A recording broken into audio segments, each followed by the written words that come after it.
Is loading. There we go. We are now live. All right, folks. This is kind of an impromptu type deal. So I've got Sig Lee and then Heath Coker, and we're just kind of sitting down. Hopefully James Marable will join us here shortly. Um, but anyway, we're just kind of sitting down, and we decided to do like a 2-hour paint challenge. So, Sig, you want to go and tell folks what miniature you're going to work on? Yeah, sure. So I'm working on a Nighthawk Dreadhole. No, Dread Harrow Dreadblade. That's right. Yeah. Um, I actually got this figure and several ones like it, and part of a big purchase of used miniatures. Because in our hobby, there's a lot of people who dive into an army, don't really enjoy it, and or have problems painting it or finishing it or whatever it is, and then they post it back up on the used for sale or for trade. And that's like perfect because sometimes you can get great bargains off of people who are trying to, offload stuff. And in this case, it's assembled, and they actually went through the process of trying to base coat it for me. I just don't think they knew how to get next effect taken care of, and that's what I'm gonna do today. Okay. Heath. Well, I'm really more organizing tonight, but I am working on this guy.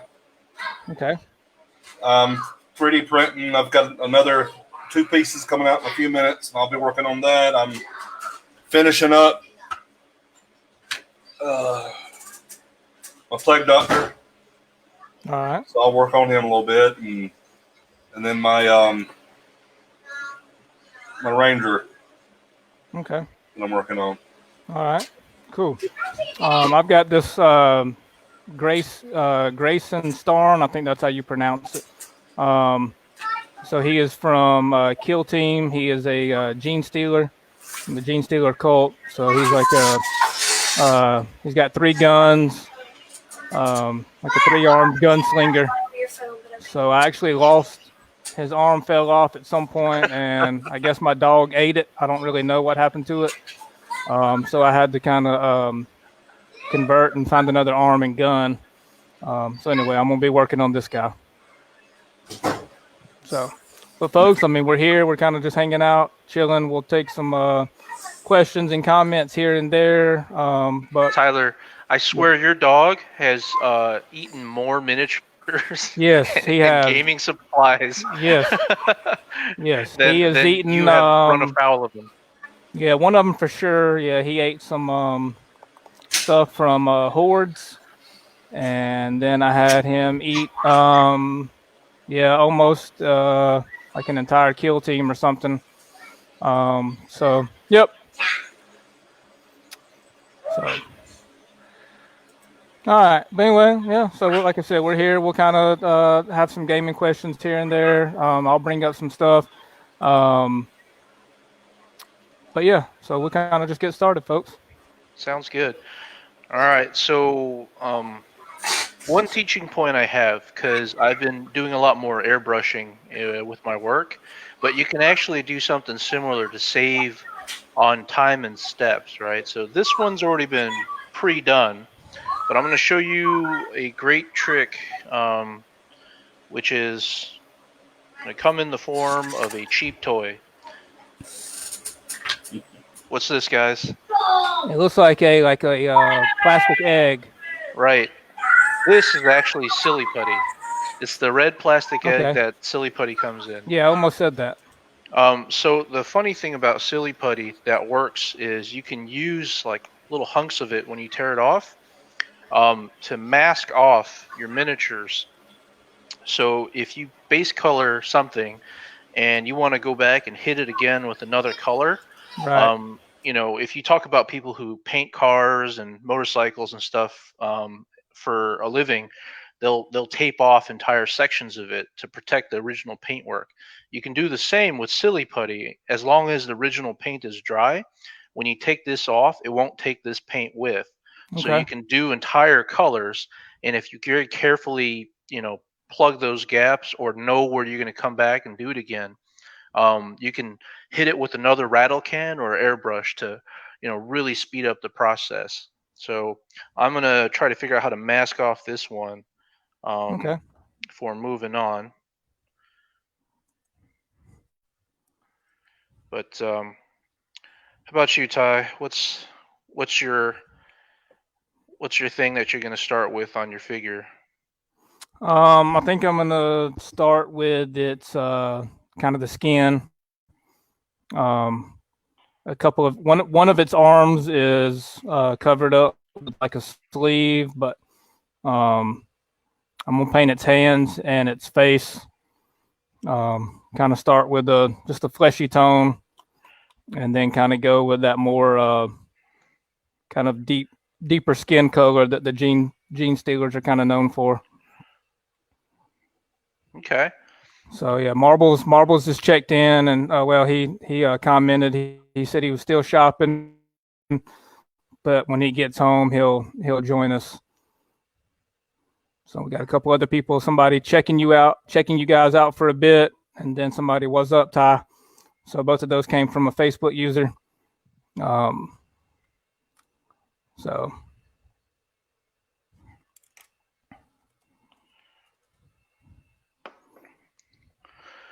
So but, why don't you tell them how this whole thing started in terms of your idea to try to do an online painting thing? well, honestly, it just kind of been watching a lot of YouTube recently, and came across a couple YouTube personalities, and I mean, really, it just kind of started there. This guy, him and some buddies had done a few painting challenges, just going live, and one of them that I guess that kind of kickstarted this one was they had 4 different miniatures, and one of them they said they like spent 4 hours painting, and about every 30 minutes they came up with a unique twist, and they would draw out of this like box stuff that they had written down. So they may have to paint with their opposite hand. They may be only to use like a certain base color. Oh yeah. So Paint only they could only paint. Go ahead. yeah, I can tell you a little bit about that. Um, that started actually at a lot of the bigger gaming conventions. They have speed painting challenges that are often held by the big companies, right? Like Games Workshop, Privateer Press. Um, and because they know that there's really good painters, so they really, really challenged um, a lot of those guys to do something off the wall. Really hard stuff. Paint with your left hand. Paint with only your mouth. Yeah, paint only with your mouth. Yeah, stuff like that's insane. And you can watch some of them, and they still turn out like with amazing miniatures. I'm not recommending that people do that, but it goes to show you that they're it's not just their application; it's their technique. So they know their stuff pretty Right. well. Yeah. So yeah, these guys, they did basically, like I said, they did like 4 miniatures. They did like a 4-hour challenge, 2-hour, 1 hour, and then like 10 minutes. So it was just kind of something unique, and so I was just like, let's get some guys together and just do something. We don't have to go as in depth with the restrictions and all that, and but just kind of spend 2 hours on a miniature. So, but yeah, that's kind of where that started. Nice. Matt Sanford says hello. So hey, Matt, appreciate you stopping in.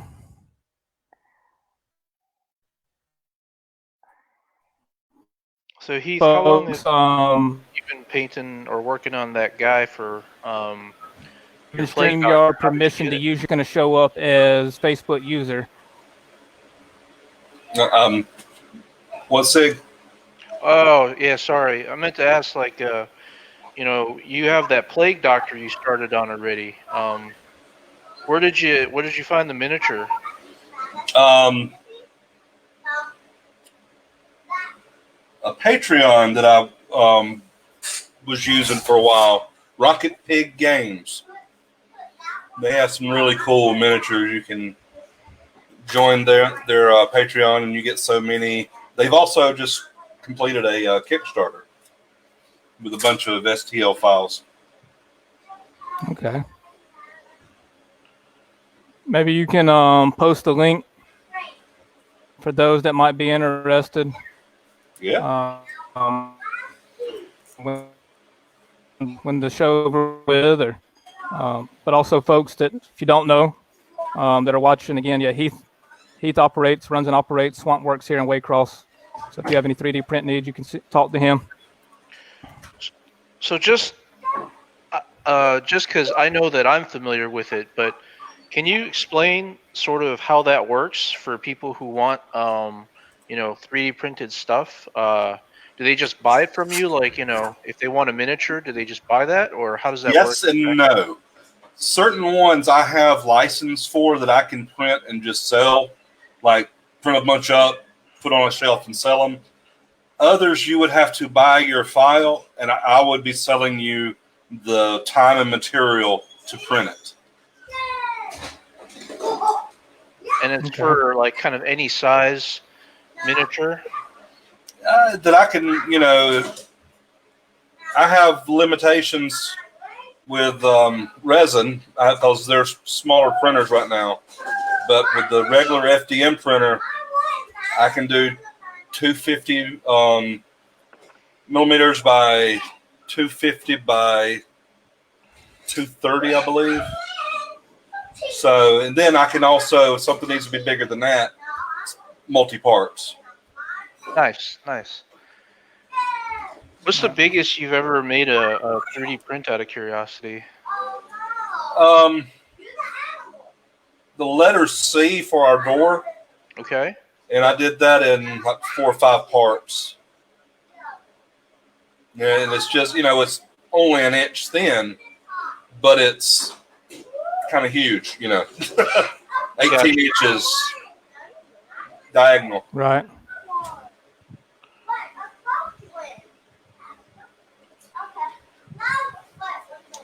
Yeah, I've had some stuff printed from Heath. He printed some Gasland weapons for me a while back, and then I've shown it off numerous times. But he did a bust of Jason Voorhees for me. So really excited to get that done at some point. I almost did it today, but still contemplating how I want to do it. I don't know if I want to paint it like the Nintendo game with just the teal and the purple kind of colors on it, or if I want to go kind of the movie route. So. Have you used Rub and Buff yet? Hey, now, I thought this was going to be a kid-friendly show. That's why I was smiling, because I knew you'd say something. This right here, Rub and Buff. No, me. It's like silver leaf. Oh, yeah. Gold leaf. And those little statues, these are really good for that. Matter of fact, since I was an essential worker, I have a badge, and that's using the Rub and Buff on that. So that's good for like the Jason if you wanted to go with a statue. Okay. Yeah, or something, another one like that. All right. So now it looks like someone slapped a big old piece of chewing gum onto it.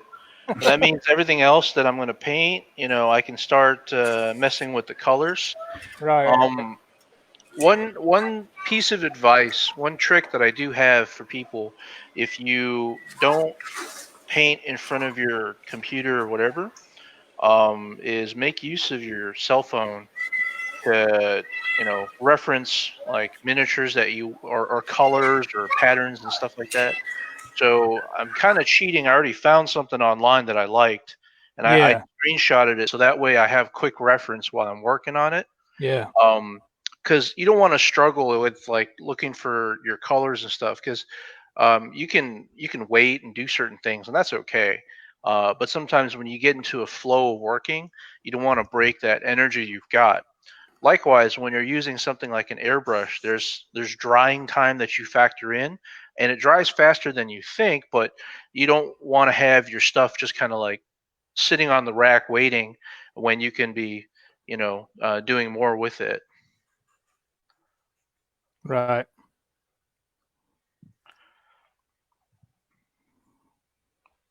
So I know we've done. I'll ask this. We've done a few of these the past few months and everything. So, what's the favorite? What's your favorite project that we've done? Oh, you mean the painting challenges? Yeah, we've been doing viewers. We've been doing some painting challenges just about every month. Um, we did one kind of centered around Gaslands, and then this past month we called it Monster Mayhem. Um, so, but yeah, what's been one of your favorites? That's tough.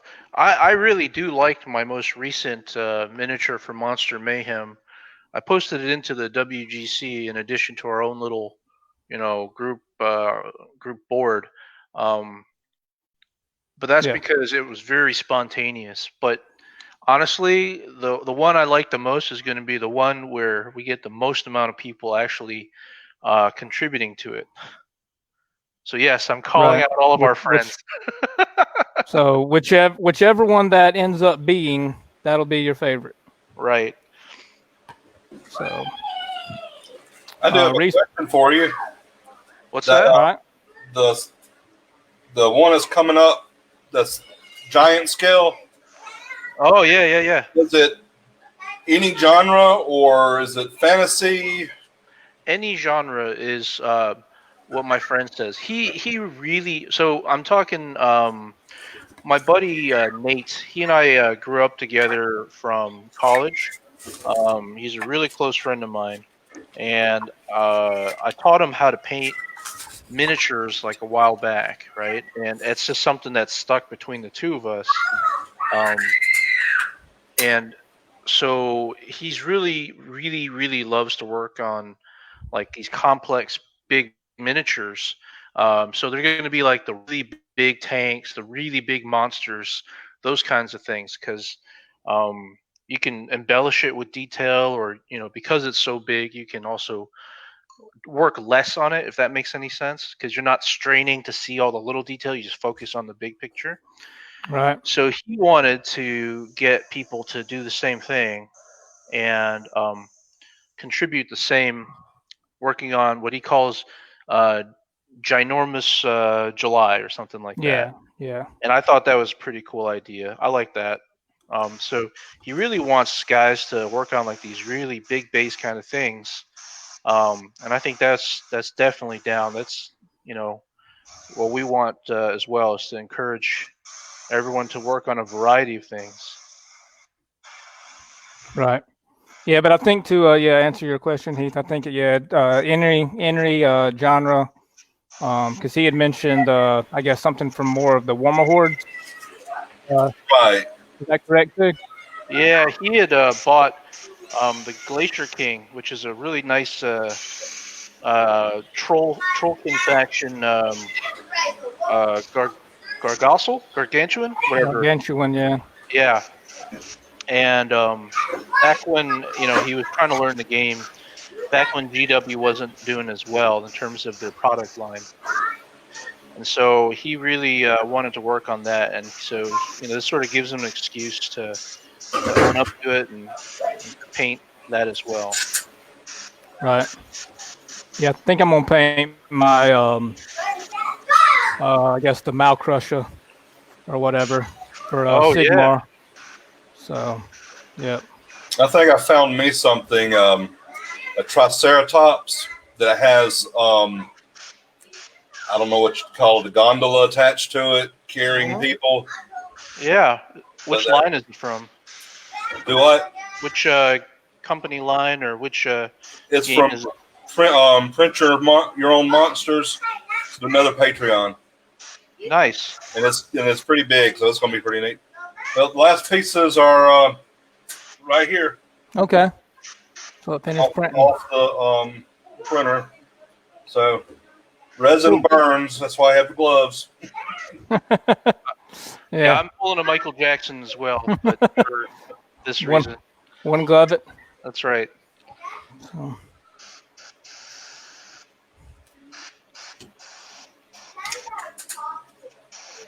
So yeah, yeah, what was I enjoyed the I guess the April Fools. That was kind of another more recent one that we did. So we kind of we encouraged people to just kind of do something silly. So I think Sig and I both did a Harlequin from Warhammer. Of course, we had different takes on it and everything, but we kind of did similar miniature.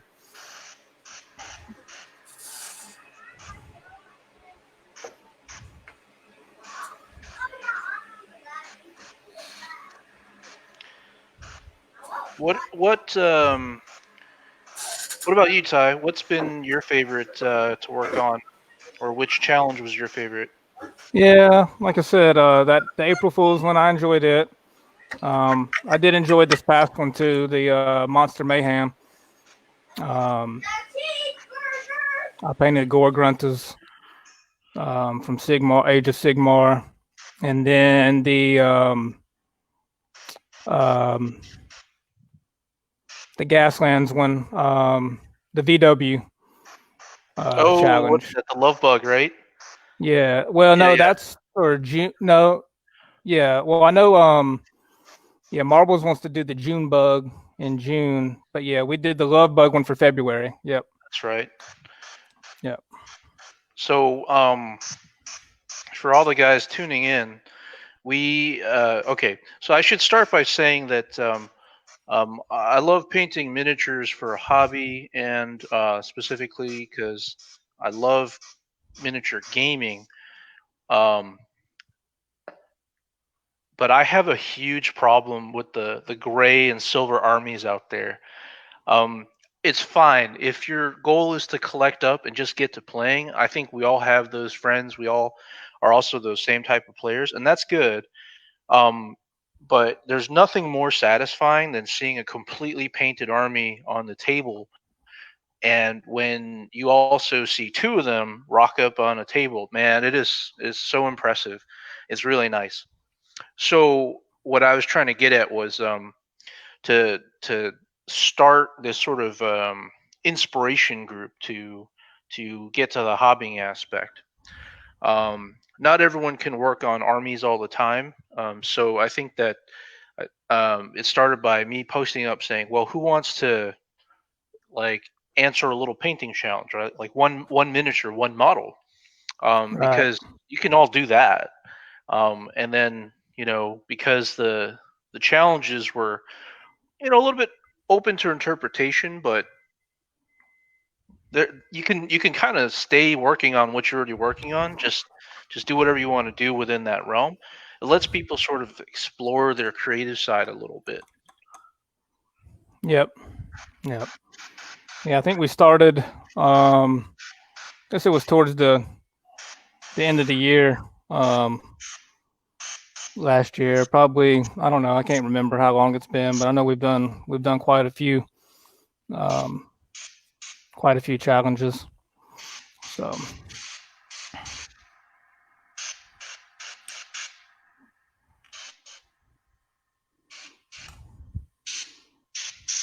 but folks, yeah, folks that are watching, what are some of your favorite projects that you've done?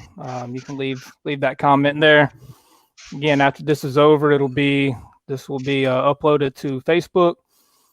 You can look up the Waycross Gaming Community on YouTube, and also I've got my own personal YouTube as well, Tyler Peck. So you can find it there. You go subscribe to those channels. We would appreciate it. I'm hoping to get both channels up to at least 50 subscribers soon. At that point, I will kind of do a drawing and offer up a miniature. So. All right. So I've done my first base coat. I know that's really dark, but you've seen how previously it was red, and Right. now I've just sort of used this color called Incubi Darkness, which is like an off black color. It's got a touch of blue and a little bit of some like almost like a gray to it. So, one of the tricks to painting better dark colors is to not use pure black. You want to actually do something off black and build up from that color. Right. Yeah, that's what you've told me. Same thing with white. Yes. You don't really want to start. You don't want to start with white. Yes. So. White is a great color to kind of finish off on or start off on, but if you want to make better looking models that come out white, then it's hard to just sort of break that. You want to start from something like a little bit off, and then go to that high note. That's why, like, if you ever go, and this is just the example I can think of, like if you go to a hospital, if you're noticed, like when you're in the clean environment of a hospital, why that white looks a particular white, it's from the lighting, right? Yeah. So they have what's called like cold white, which means the light starts from kind of a blue color, or they have like a warm white, which actually means they start from kind of like a tan or a beige color. So yellow light or blue light, and that's the base color you want to start from in order to build up from there. You can work from a gray, and that actually will give you some great color. But it's funny because your eye is better at picking up those details than you think. So what ends up happening is your eye will see more of that color of even what very little you have before it sees the white, and then everything you'll see is just tinted in that one kind of color. Right. Yep.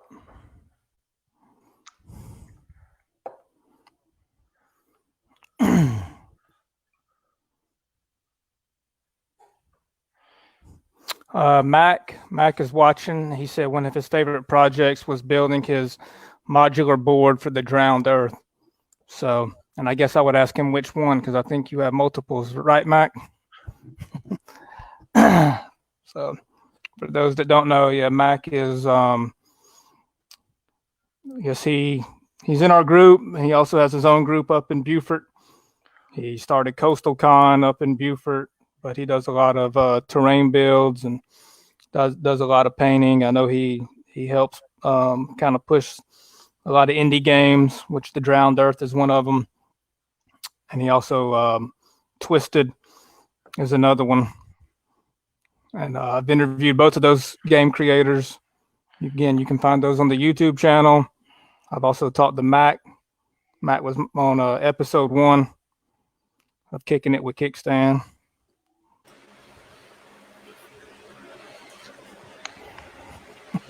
He said, "Yep, all of them." So again, yeah, folks, if you're not friends with Mac, send him a friend request or visit the Drowned Earth Facebook page. I'm sure you'll see some of his work on there.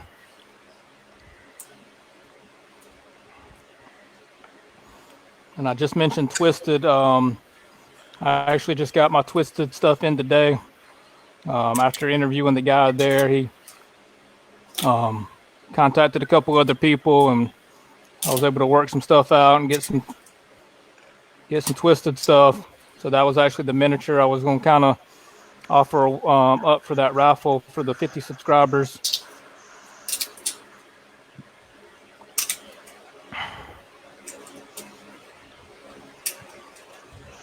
But yeah, folks, you got any questions or comments for us? Go ahead and drop those on the thread. And I just got two of my buddies here. I got Sigley. He's up in the top corner there, airbrushing, and then Heath Coker down at the bottom. So he's working on one of his 3D prints that he just finished. So, and then we're still waiting on another guy supposed to join us, James Marable. He's out running some errands, but he'll be with us here shortly. I'm glad I could turn my mic back on. I kicked the kids out. It's all good, man. No worries whatsoever. So here's another one I kind of came up with. So what's I know both of y'all have been painting a lot longer than I have. So what's been one of your favorite miniatures that you've painted?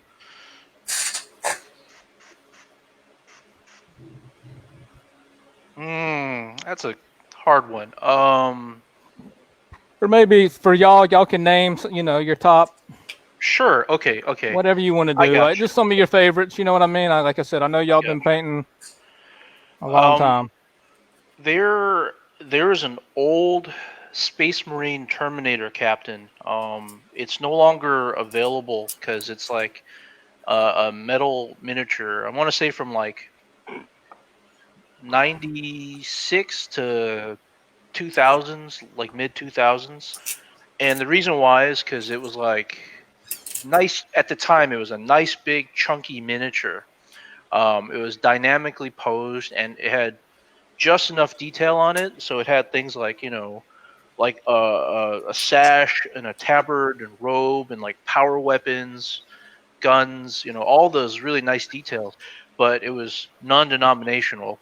Sorry, Heath, but in the sense that you could customize it to whatever chapter you wanted. I think I've bought like 10 of them over the period of time they were available to either custom make other miniatures from it, so chapter masters for other chapters, or I have one which is like the Space Wolf Lord that I made from it.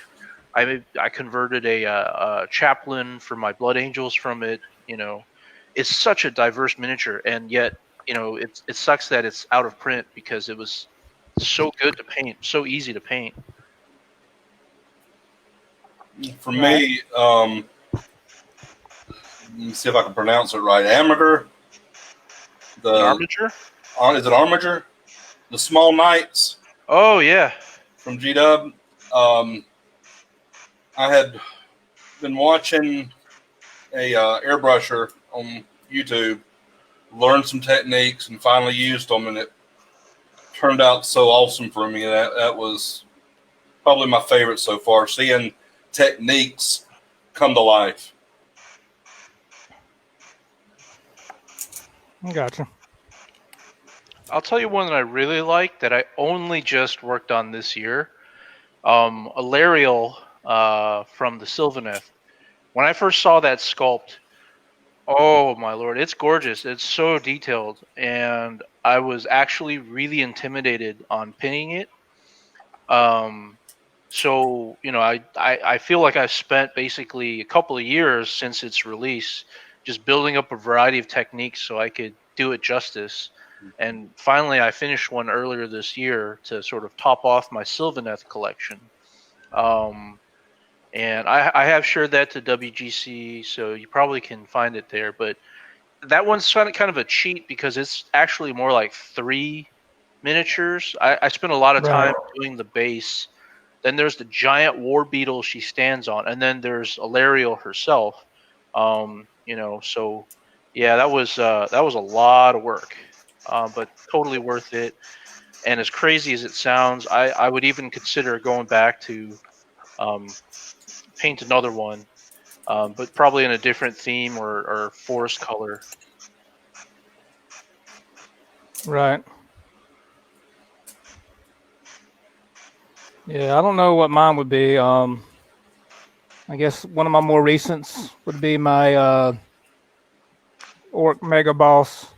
I enjoyed just assembling it and yeah, just painting it.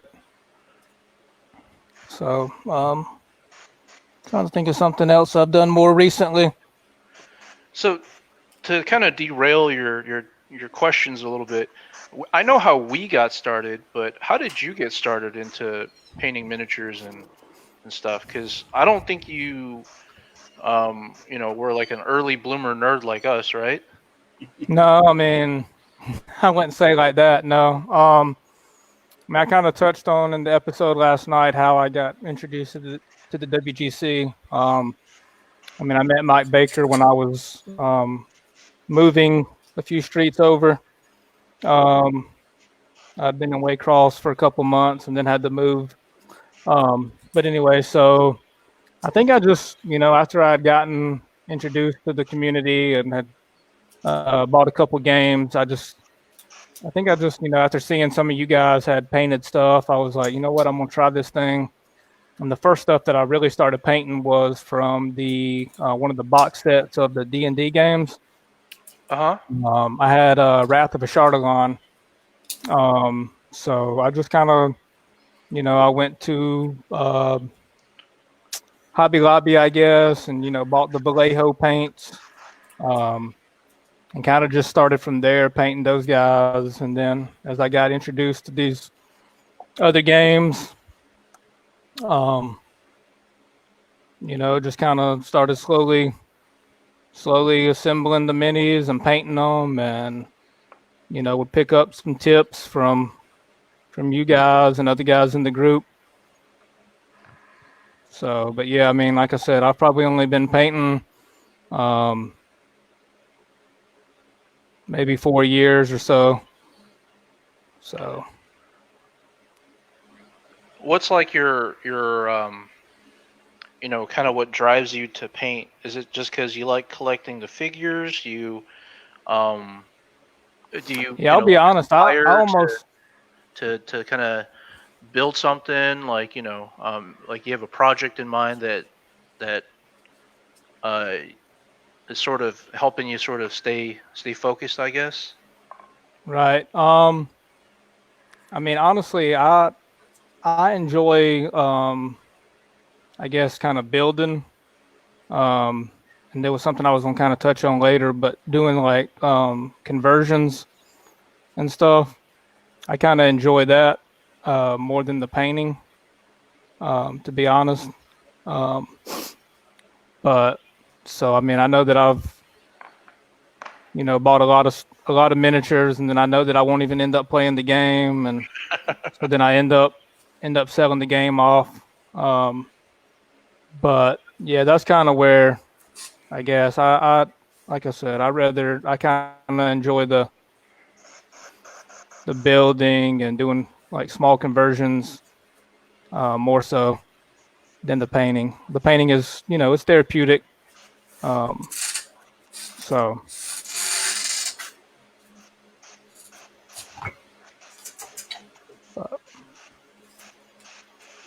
Yeah, I painted 40K for about. but when I play with you guys and play with other gamers in the group, and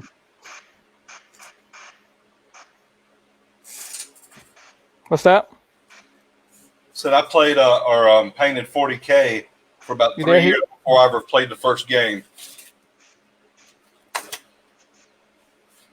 Right. I mean, before you lost your first game. But yeah, like you said, Did I lose my first game? I'm just messing with you, man. I don't know if you did or didn't. but yeah, like you said earlier, Sig, the game does look better. If both people show up and their armies or war bands or whatever you want to call it, is if they're both painted. So.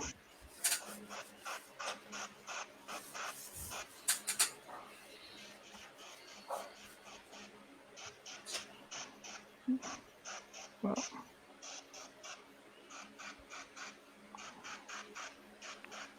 But viewers, yeah, what drives you to paint or hobby?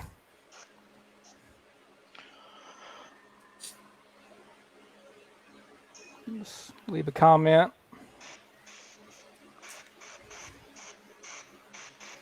Let's see. We have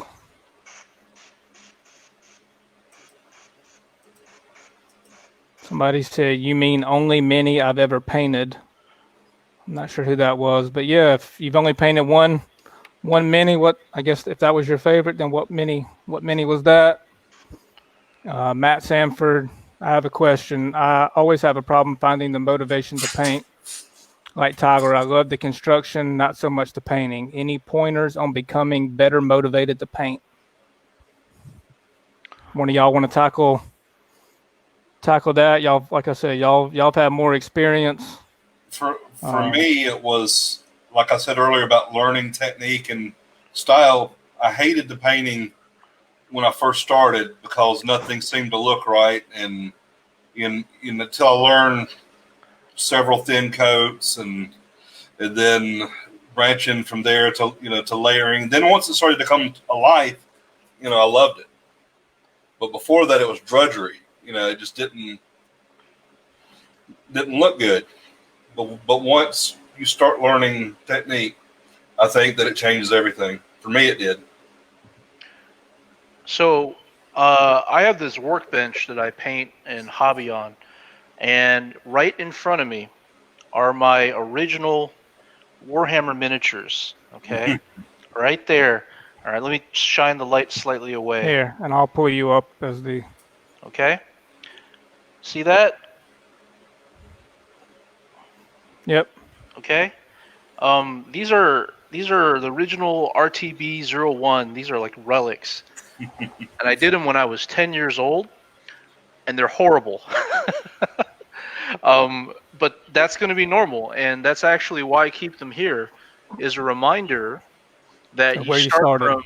Yeah, you start from somewhere, and you're proud of your work then, but then you see like all these amazing artists and what they've done. And it's easy to get disheartened, but you have to also remember that they started somewhere too. Um, I love painting miniatures, but I really really enjoy gaming. So for me, my motivation has always been to see a realization of the gaming process. Um, so like for our guys who play D&D, right? It's all in your head and you have your version of it, but it's nice for uh, like people like us who want to paint to help kind of realize those things from imagination into reality. Um, and as for setting something, that's what actually the painting challenges are for, is to stimulate you to get at least something done. It's really easy just to say I'm tired, I'm this, I don't want to do it. You don't have to, unless you really make yourself do it, and unless you have a goal you have set in mind. Right. Um, like, and everyone who knows me knows that like I take on these ridiculous challenges, like paint an army in a month, or spend 3 months to do this, or I literally bought an entire catalog of stuff. And I said in 2019 I'm going to finish painting it, and I did it. Right. And it helps you do that. But I think for the average person, if you can paint a miniature a day, right? It sounds so easy to say, "Oh yeah, I just did one mini." Even if you don't really complete it to like the best example that you want it to be, if you do one a day, in basically a week and a half, when you think about it, you'll have finished painting your warband for just about every skirmish game out there. And in a month, you'll have finished painting an entire unit for Age of Sigmar, Warhammer, 40K, whatever. And by the end of a year, you would have finished painting an entire army somehow. Um, Right. you don't have to do it, like don't have to set down for the long haul. That's a totally different skill set to paint entire armies. But if you only do that, you'll have finished, your collection of board games, your, like if you wanted to spiffy up your like deluxe edition of Risk or whatever. Yeah, those are all very real possibilities. Yep. Yeah, I know a while too. It was a couple years ago, and it kind of fell off. But we were doing the uh, mini a week challenge. Um, so, but yeah, I mean that was a good one too. Because again, like you said, yeah, I mean, many a week. Even then, that's a pretty good number. 52 ends up being 52 miniatures, and for some people, that's quite a few. So, Absolutely. um, but I kind of alluded to this. Well, two things that have come to me. I know that yeah, like Heath just said, learning the thin layers. I think that's kind of helped me a lot lately. Is yeah, just the extra thin layer. The thin layers, kind of watering it down, and then just kind of layering it up. Um, 2 or 3 layers for each color. It ends up making the that mini really kind of pop more. So. And then, yeah, Matt, too, something I thought about with you again. I kind of mentioned this last night, but, um, even if you just spend 10 minutes, maybe 10 minutes a night working on a miniature, you'll be surprised how far you can get to. So that's coming from a non-professional that doesn't know much. So I took a little break at one point from painting my Sylvaneth army. And all I did was I just saw this pile of orcs from Blood Bowl, and I just took one lineman orc, and just said, okay, I'm just gonna paint this, right. and just listen to some music. I don't remember. It was just whatever. Just turned it on. Just decided I'm gonna paint this one guy. Didn't even look at the clock, and then I thought, oh man, there's the entire night. And literally in an hour or something, I was done, and I was just so surprised. And I kind of didn't think about it. So when you put it in that context, it's like, you know, you can let the pile of shame sort of put you in awe, or you can just sit down and, if you can find an hour of stuff to listen to and just do it, and it goes really quick. Yeah. I think that was kind of something that we had talked about in the chat with this too. You'll be, I think we'll all be kind of surprised at, how much we will get done in the 2 hours that we're here. Just over 2 hours that we're here tonight. So.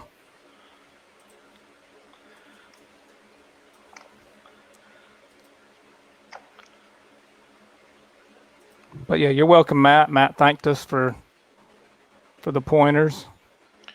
So, Tyler, what's been your favorite thing to paint so far? I mean, like, I guess style rather than particular miniature. so like what genre? Yeah. Is that kind of what you're asking? Correct. I mean, I guess the underworld stuff I've enjoyed painting those. Warhammer Underworlds. I guess that's fantasy. Okay. So I've really enjoyed those, and the good thing with those is the small numbers. The war bands are real small, so I think the most is like 9. I think there's a couple that have 9, but most of them are around 3, 4, or 5. But I've just kind of enjoyed doing those. Is what I would say. So you really feel like handling it in small doses was a good thing for you? yeah. To me, I just kind of find that easier. Then again, yeah, I've been trying to break some of the Sigmar stuff up into, I guess, kind of small unit type stuff. So I did what's that? Bite-sized chunks? Yeah, like I did the war balls and the, I guess like the war chanter kind of together. And then I know I did the Shaman or whatever it is. I did Oh, him. the shaman. Yeah. Okay. I Yeah, gotcha. yeah. And then, like I said, I did the I've done the brute. I did the brutes. There was a challenge we did a while back. That's when I did the brutes. What challenge was that? Do you remember? Oh man. I can't remember. Was that the one? Oh, it was paint 3 or 5, something like that. I think it was the one where we had the paint. Was it the Uh, bases? Back to basics? no, because I ended up not doing the base one because I got confused on it and was going to do something else. I think it was the one where like you wanted we challenged each other to paint um, uh, like 5 to 8 miniatures or something like that. Okay. Could be. Yeah, it was the one we all voted on. And got the point. You did the point scale for, Oh yeah, that's right. but I can't Okay. remember. I can't remember what that one was called. Yeah. So it was to same thing. Encourage like small amount of people to paint, miniatures, right? And it was like a very simple scoring system. And just to like, you had to base it, you had to paint, at least 3 colors and all that kind of stuff. Yeah, And then we put a best vote category. So just like, people voted on which one was their favorite. And marbles. James Marable actually won that one, yep, and it even surprised him because um, he he had put some effort into it, and he just didn't think that it was going to quite turn out the way he wanted, but it turned out really nice anyway. So yeah. He sometimes did your some. He harshest, did some orcs too. I remember. yeah, sometimes your harshest critic is yourself, right? So Right. yeah. Yeah, he did the like the Michigan Wolverine colors. He went like blue and gold. Um, so yeah, I remember that. So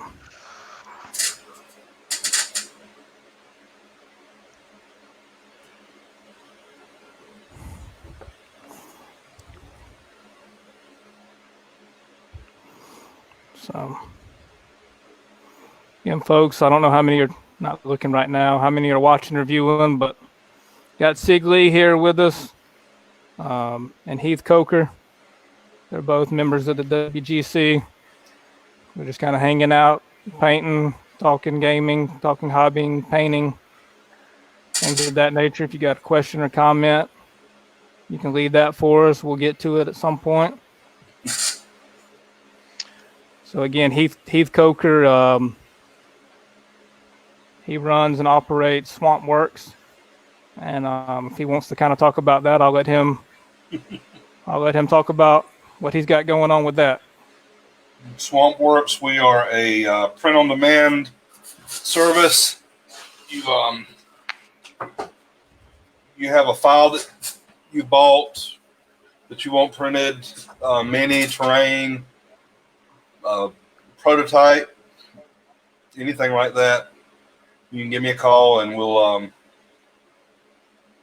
get a quote for you. I do. There's some license companies that I do for. They're on my webpage, swampworkscreative.com. Also on Facebook, and I'm not as active as I should be on the Waycross community, but I'm there. You can search me. And I'm having fun with it. I'm learning each day something new. Just working with resin now, and the detail in the resin is just phenomenal, and having a lot of fun with that. But yeah, if you have anything you've been wanting, you didn't know if you could get, give me a call or send me a message. I'm helping one gentleman build a castle and siege equipment for his D&D campaign. Right. That's been really cool. Just there are so many things to do with the printers. Is like I said, it's just the technology is fascinating. Even in the medical field, what they're starting to do with them is blowing my mind. Right. Sig, when are y'all going to get a 3D printer and make your own arteries and things? When I get the funding for it, which will be never. I mean, it's actually not that far off. All right. It's just like everything else. How expensive it is to get certain types of technology approved for regular use. My cousin, who is non-medical, but he has like an industrial factory. They actually do all their own machining via metal 3D printing. Oh man, Fantastic. yeah, and carbon fiber, and I practically my jaw dropped because that combination of things is really impressive. It's hard. I can do a little bit of carbon fiber. I'm playing around with a lot of different new materials, nylons for structural things, some polycarbonate. But those metal printers are pretty neat. That and the full color printers. That's a long ways off for me. Yeah. I know that they also, I mean, it really is amazing. I know Sig and I have talked about it a couple of times, but they 3D print, like prosthetic limbs, and I mean, some of that stuff is just, it's really, really amazing. I mean, even the guy that I think Sig sent me a video, a guy did like a prosthetic limb out of like Legos or something. So some of that stuff is just kind of crazy. Heath, I hope I got that right. SwampWorksCreative.com. That's it. Okay, so there's the site, folks. You can visit it. So again, we'll be on YouTube. Waycross Gaming Community has their own YouTube channel, as well as I have my own personal one. You can go subscribe to those, and then hit the little notification, to get the bing and the ding when a new video was posted. Oh yeah. So I'll put you on. There we go. So Sig's working on a night haunt figure. Focus better, but So that's well, okay. So airbrush does help, especially if you work on a lot of stuff, but it's not mandatory. I want to make sure people understand that part. It's a great tool to use for hobbying, but it's not mandatory. And I want to clarify, and definitely Heath can back me up on this. When you use an airbrush, it is a totally different skill set than painting by brush, like bristle brush. And most of your airbrush, once you're done, you never touch it again. So after maybe one more highlight detail on this, I'm done. I have to actually switch over to bristle brush. But for the majority of the rest of what I'm doing, that it does save a lot of time. right. But you kind of have to know what you're trying to achieve there. Yep. Yeah, I've been real hesitant to get into the airbrush game. So. Well, I think there's nothing wrong with working on your hand painted skills, because First, always first, because if you get that down, then you'll never be in a scenario where you're uncomfortable painting anything. It's just slower, but sometimes slow is better. Right. Yeah, definitely the brush skills. Now, I love airbrush, but wet blending something together and seeing it just pop, ain't nothing like it.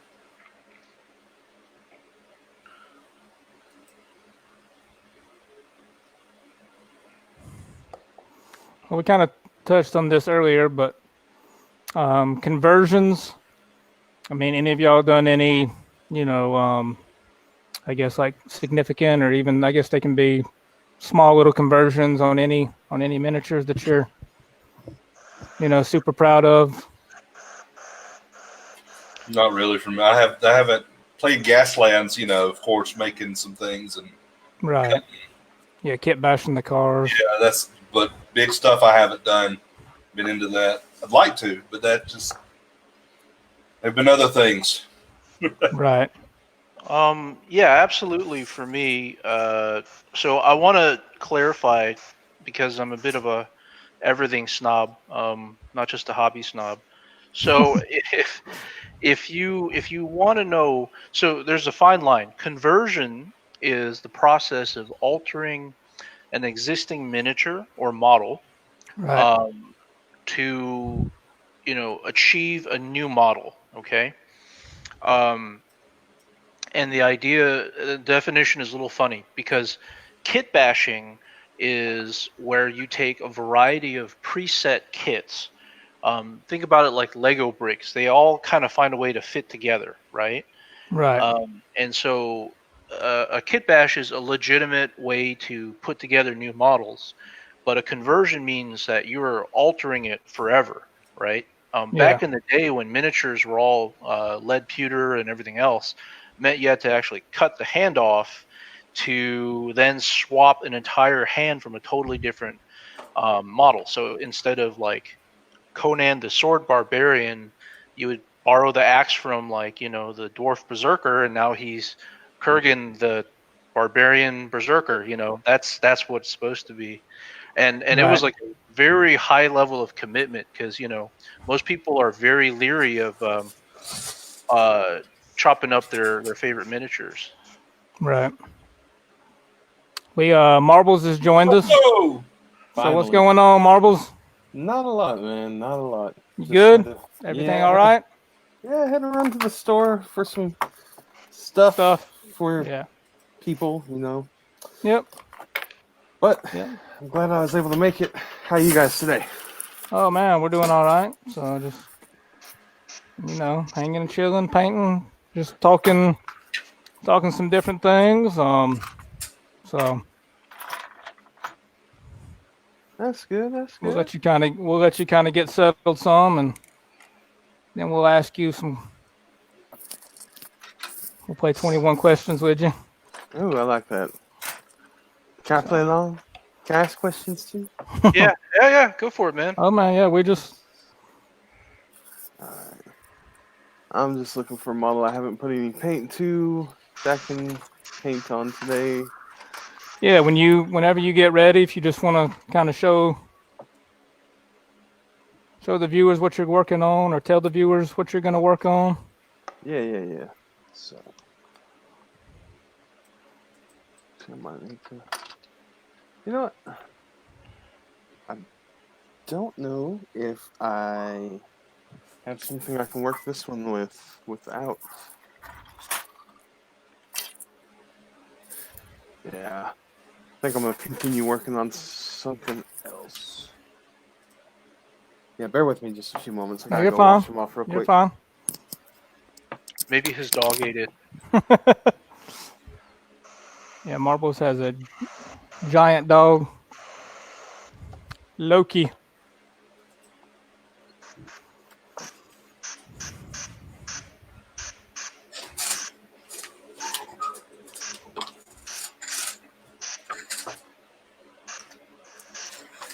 Yeah, I guess I kind of intertwine the conversions and kit bashing, but yeah, I guess like you touched on and alluded to, is they're really two separate things, right?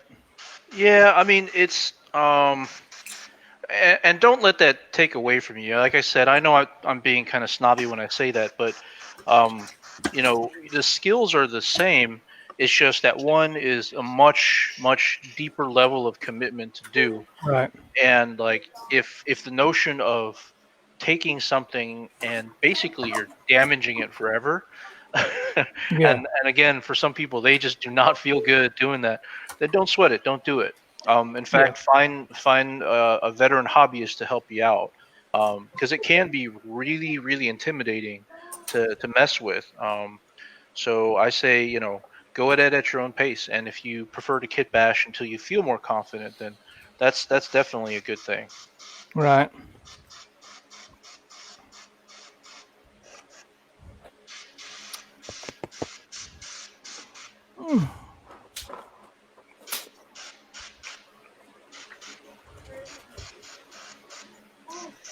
So something I was kind of working on this morning after I finished my Gorgrunner's painting. I took this, let's see, this black orc from Blood Bowl. Let's see. So, and kind of chopped one of its arms off and one of its hands off, and gave it some weapons. I just got to put a head on it, but I guess gonna kind of make him an Ard boy, I guess, for Sigmar. Oh, nice! That came out really nice. So I just got to add the head. So I'll probably, there's a little gap in the back. I'll probably put a little bit of green stuff or milliput, or maybe just add an extra little piece of armor there.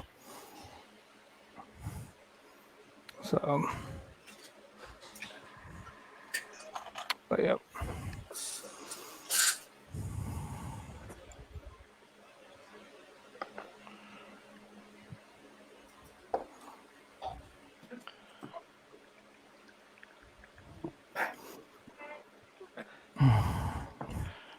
How's that drying time looking, Heath? The what? Your drying time. Well, I started putting this together, like the puzzle pieces, and realized that I didn't print a part. So I've got one more part to print. Oh, okay. That wasn't. I was like, why isn't this thing fitting together? Yeah. So interesting kind of thing, right? And I saw this discussion. I see it all the time, but it was actually a while back. Do you guys think that the miniature companies are ever going to be put out of business by 3D printing? Huh? I don't know if they will be put out of business. I think they will be forced to make some business changes to their business model by selling the files, and because a injected model, plastic injected mini is about as perfection as you can get. You know, I can 3D print all day long, but it's not going to look 100%. Plus the intellectual properties. Yeah. It'd be real interesting. I don't know. I mean, yeah, I don't think so either. I think kind of what he just talked about, especially which I mean, I guess if you bought the file and there was, however they can pass that, if you buy the file, then it's okay as far as the intellectual properties type thing. But I think a lot of people, they kind of want the actual miniature. I don't know though.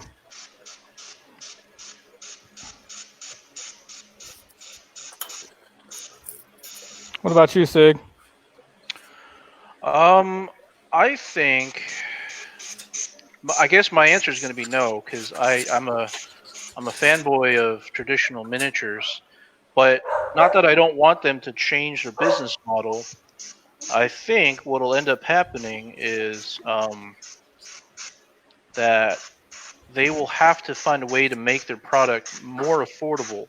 Because if they find a way to sell the file to you, not that they should or shouldn't, right? But it still puts the tools back into your hands. It'll just encourage more of that. So instead, I think what will happen is we're going to find a way to make or sell cheaper and cheaper GW miniatures or whatever miniatures to compete. And that's not bad either for gaming. It's not, great for hobbyists because we're still spending a lot. But, I mean, not to put you in a hard spot, but the owning a 3D printer and the process of 3D printing is its own kind of art and science, and not everyone has that kind of time to invest in that either. And that is a real step, I think, for a lot of people. Yep. Yeah. Of course it is. All right. I guess kind of while we're on the whole, conversation of the future of miniatures, what about, I know it's especially those that follow GW, especially right now with the whole that new exclusive miniature that came out. What are your feelings on? I guess I mean I saw one today. The guy was trying to sell it for $200, and it probably cost him a minimum. I mean I've seen that the minimum I've seen is 35, and then the most I've seen is 50 at these stores that carry that Kitachin figure. Well, it was supposed to have helped the store, wasn't it? Or the small game stores. Wasn't that the whole idea, or am I totally missing it? No, you're right. Yeah. Well, I know, I mean, just because I know for sure, but I mean, like Gigabytes up in Atlanta, who we partner with them, and we have a relationship with Giga. But they were doing basically kind of like a raffle type deal where you could comment on a post, and they were going to draw 5 winners, I believe, and then you could buy it for 50. But yeah, I mean, some of the prices I've seen, I don't know the conversion and stuff, but some of the stuff on eBay, I guess the British pounds and stuff. I mean, some of those numbers seem pretty astronomical. And like I said, I saw a guy selling it for 200 earlier today on Facebook. Well, it goes with any type of exclusives, really.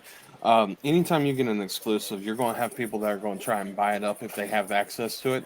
And then after they get their hands on it, they're going to try and turn a profit on it by going to like eBay or Amazon. Yeah. Luckily, with companies like Amazon, they try and cut back on that. And like back when the whole pandemic started and toilet paper was disappearing along with gloves and everything like that, they started shutting people down on that. But where eBay, it's not as easy to do with them for some reason. But yeah, you're going to see inflation on items like that anytime. Yeah. And at the same time, you'll see somebody who has 2 of them, and he's got one for 50 and one for 100. He's going to try to get what he can get. Right. Yeah. Yeah. I mean, I get it. I guess my main issue is, kind of being. I do like that war band, that army, the Kitachins. I mean, something about it just reminds me so much of Contra, the video game, and then I'm sure there was some inspiration from that, and then of course, Predator. And Stallone with the Sly Marbo character. So that just, as a big fan of that particular army, it just kind of bothers me that, I guess people that have no vested interest other than, it's a quick money, or they're trying to make it a quick money grab, which is their right to do. But it just, I don't know, it just kind of bothers me. So what people are saying is cough up. You're hiding your Catachan models, the special edition, cough it up. Let us gamers at it. Right. Yep. Yep. Okay, let me ask you about this. There's a lot of Patreons who the artists are making deathcore. What are they called? Deathcore of Krieg? Yes, they're making the heads or different things like that. Now you're getting into intellectual property from GW, but they're designing that, and people like me could buy the STL file and print it for my own self, but that's still against GW's intellectual property. So I can talk to that. A little while back, Games Workshop, whatever you think of them, because they're sometimes the evil overlord, sometimes they're the Wizard of Oz, right? Anyways, a little while back, they did something, and they tried to copyright the term Space Marine. But if you've ever been a fan and you've read the work of Starship Troopers, that's actually the author's the first person to mention those terms, way before anyone used the term Space Marine. So GW lost out on that. And then there was a big deal called Chapter House Minis, where they were making accessories, so like custom sculpted shoulder pads and insignias and head replacements, helmet replacements. They lost a big lawsuit in that one, or a C&D, kind of thing. Right. And so they can't not let people make accessories. It's when you very blatantly try to sell something under that umbrella, will you lose. But at the same time, when McDonald's and Wendy's were selling hamburgers, it's not like one of them could say, well, we came up with the drive-through burger. You don't have a choice, right? You have to cough up and pay our royalties. Yeah. It's just people are offering an independent solution. So, yeah, it kind of sucks a little for some ends of it to protect your IP, but I mean, realistically, all the Imperial Guard, or Astra Militarum as they're known now, they're based on real-world kind of theaters of engagement. So what are you going to do? Are they going to turn around and pay royalties to all the various armed forces of the world? No, of course not. And I think there's a difference in the design of custom things and the recasters out of China, that was on eBay for a while, and they've gotten rid of most of them. But kind of like Hydra, you cut one head, two pop up. Right. But that was, recasting was big for a while, but that is totally, I'm copying GW stuff and making my own and selling it. Well, wait a minute. Hold on. Well, let me ask this thing about recasting then. All right. Let's just say, okay, for you guys, let's just say that that $100 Catachin model, right? One of us figured out how to recast it and sell it. All right. And you have no point that are you wanting to resell it and make money off of it. And I was able to offer it to you for like $15. Would you? No doubt. Yeah, I mean, I would. Well, if we all put in together and buy me a scanner, we can do that all day long. Yeah. Yeah, it is interesting. I was watching a podcast recently. I can't remember which one exactly. I think it's Trapped Under Plastic. Here, let me get you. Go ahead, Sig. You can show it again. I'll put you. Let me peel it off. This is Okay. a finicky bit. And Marbles, what Sig touched on earlier was he is using silly putty to kind of cover up the area that he is not using the airbrush on. Yeah. As it won't take away. Yeah. So I was actually in the comments and viewing it. Okay. While that was being discussed. Okay. Cool. But yeah, I believe the podcast was Trapped Under Plastic on YouTube. But one of the episodes they were talking about was the whole recast miniature thing. So it's kind of interesting. Yeah, Baker, here we go. I'll post it up so everybody can see.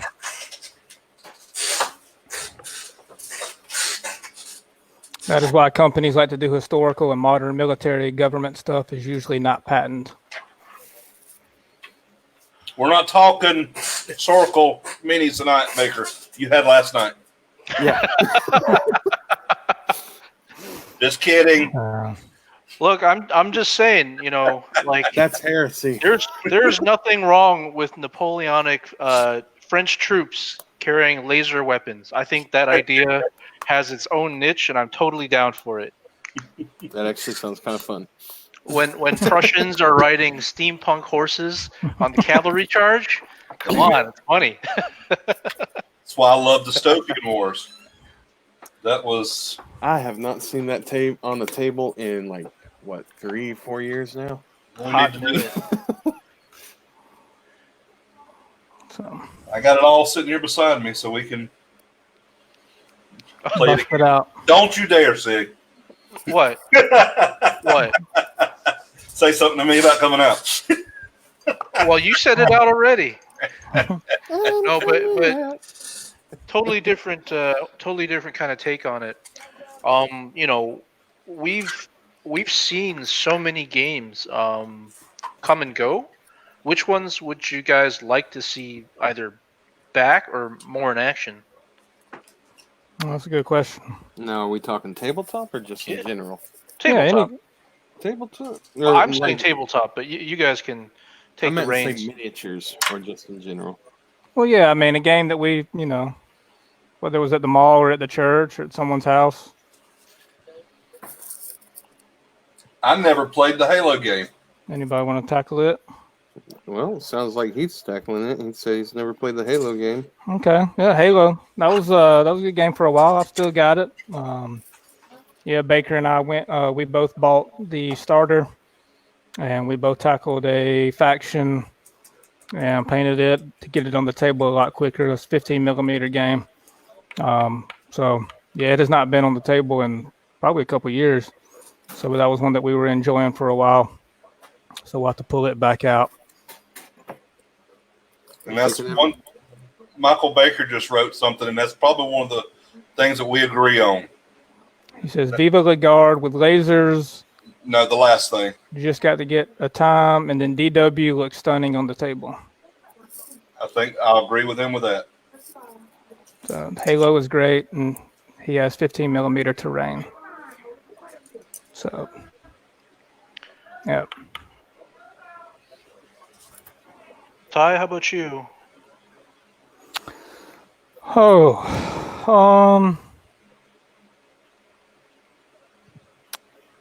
I really enjoy, and this was a question I had that I was going to ask, and this was going to be my answer to it. The Others. Oh, Ooh, Seven Sins, The Others. This kind of goes back. I had this for later, but I'll kind of bring it in now too. But most memorable gaming experience. So one of those would be we went over to Sig's one night. I think it was me, Marbles, and I believe it was John Riggs. John Riggs. Yep. So and we played Seven Sins, The Others. So basically, you're this hero team trying to defeat a sin that has taken over the city. We're trying to take over the city. Once you lose a certain amount of heroes, it's basically like you're dead. Like you've lost, and the sin has won. So, but yeah, that was a game that I really enjoyed. I ended up actually buying it myself. So, but yeah. To piggyback on that, one that I know Stig has, I would have to put my word on Kingdom Death Monster. Oh. That was such a fun experience, and I think it's part of why I kind of like have in my wish list the Dark Souls tabletop miniature game, because it's one of those crunchy, grindy, you die, you're dead type things, and it was just such an amazing time that night. Yeah, I remember y'all talking about that one a good bit. Yeah, it would have to be one that definitely can't be played at the mall or at the church. Pretty graphic from what I remember. Yeah, So. I mean, I bit off the White Lion's balls. Hey! Oh, okay. Sorry. All right, too late now, but oh well. I'm yes, sorry. That's actually in the game to do that. Yeah. But going back forward, I will be sure not to be as graphic. Sorry, guys. No, it's okay. For anyone who's never seen it, Kingdom Death is a boutique miniatures, designer. And before you go to their webpage, make sure there's no kids around, because they make very, very graphic miniatures. Like they're Their heroes are anatomically correct and accentuated, and all their monsters are like the stuff of nightmares, which is brilliant. So if you like more adult themed kind of miniatures, they're the right kind of company for you. Um, be prepared though, because they sell out quickly and they can be really expensive. Yeah. But if you're into collecting figures and into painting high quality figures, they're the ones to go to. They make some really really beautiful stuff.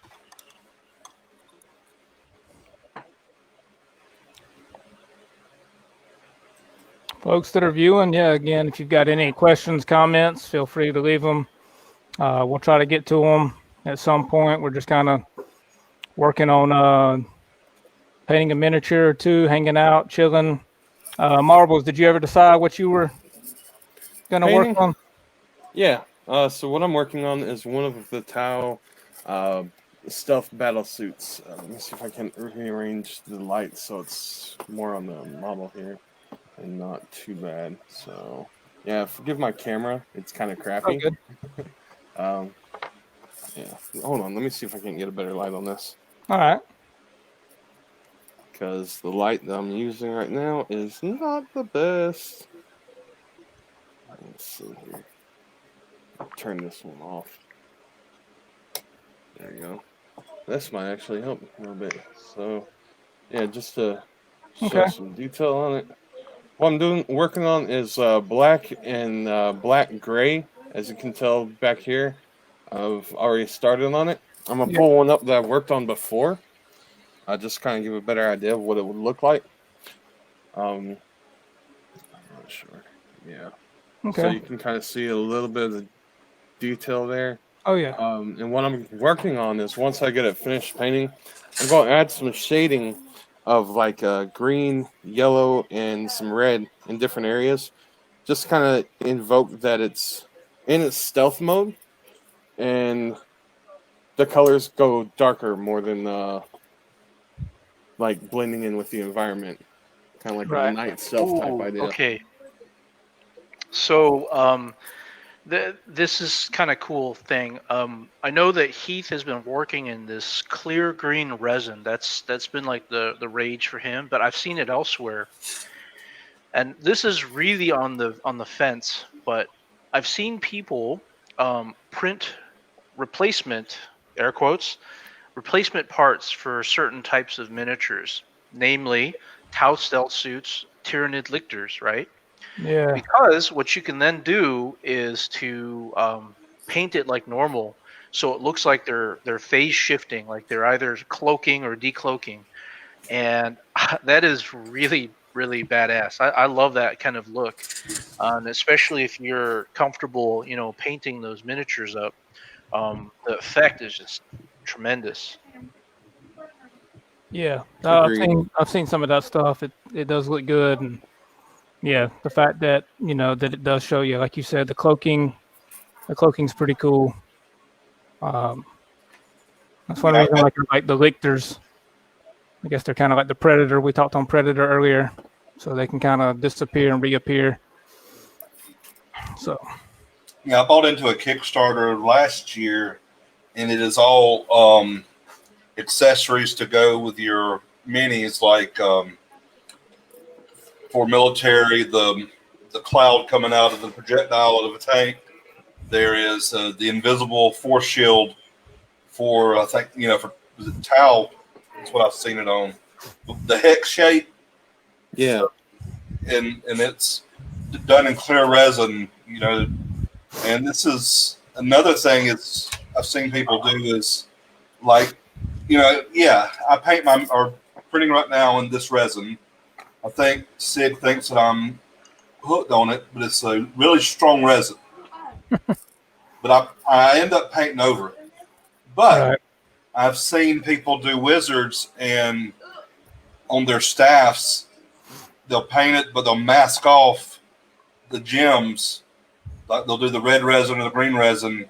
So when they were done painting, they'll peel that off, and it looks like glass. I bet It's kind of neat. Yeah.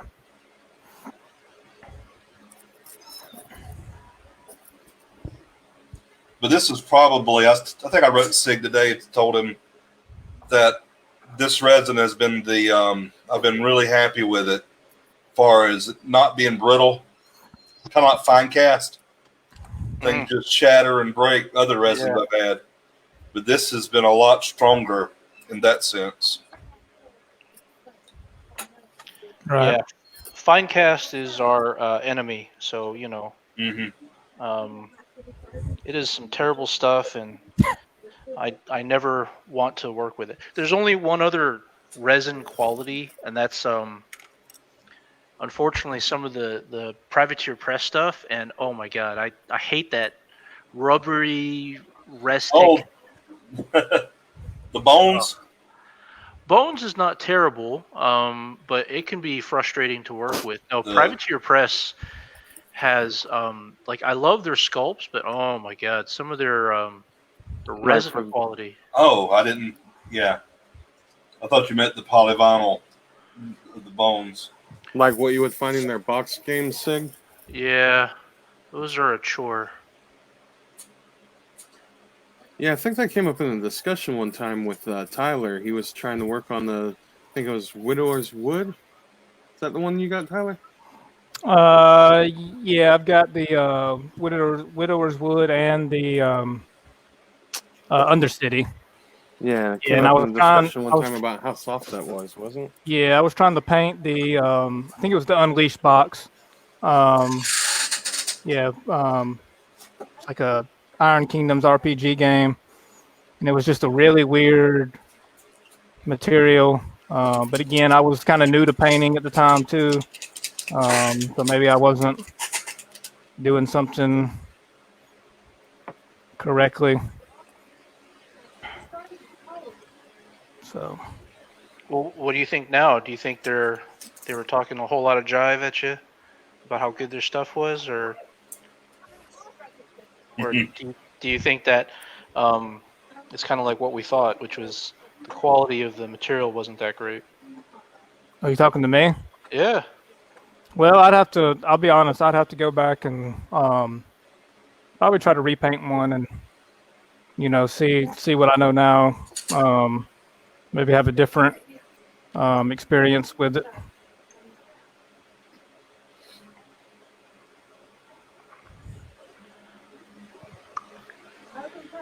So I know that we're not speed painting, but how's your guys' progress?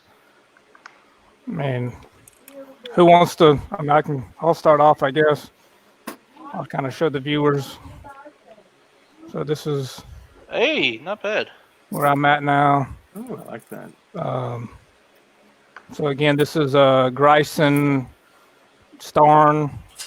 I believe I'm pronouncing it correctly, but it's from the Gene Stealer cult kill team. Came out of the Starn's Disciples box. So it's like a three-armed gunslinger. Sig, you wanna? Sure. Yeah. Show your prop. Let's see. He's gonna blow us all out of the water. Ooh, I like what you got going on with the sword there. Yeah. And the cape. The flowing cape. That's good. Hard to show. Let me turn that light off in the back. There we go. Okay. Yeah. So try to color fade the back, and it'll be a little bit more clear when I post the final pictures. Yeah. But the big thing is there's two parts of that model, and I'm trying to pick out the Wraith from a lighter color than the Steed underneath, and then let the details carry them out for themselves. Right. Heath, you want any progress on? I know you were still printing something, or? Well, I'm printing, and the base I've been working on. I wasn't happy with the colors that I'd chosen, so just splashed some white, and I'm going back over it. But the other is, I've showed it a couple times. This is what I'm working on for the Monster Mayhem. Right. And I'll once this other part prints out, I'll prime and paint him tomorrow or the next day. Okay. But I'm just working on the base. Marbles, I know you just you just started. Yeah. So, but I could. Yeah. Yeah, I really haven't got much done. Just a shoulder pad, some detail on the backpack, and then this hooves. I got you. Off It's all on 'em. good. We're just again, folks. We got a few viewers that I can see. So appreciate y'all kind of joining in and stopping by. Got a few guys from the WGC in here. We're just kind of painting. We started off as maybe a 2-hour challenge, but we may go a little bit longer. But again, we're just kind of hanging out. If you've got a question or comments, feel free to leave it and we'll get to it. Again, this will be on YouTube later. Be sure to subscribe to the WGC YouTube channel as well as my personal channel. Click the notification thing. That way you'll get the bing or ding or whatever it is. Smash the like button. Yeah. Click the bell. Like, share, do all that good stuff. Help us get the kind of get the hobby out there for us and get our page out there. We would appreciate it. This is his precious. So,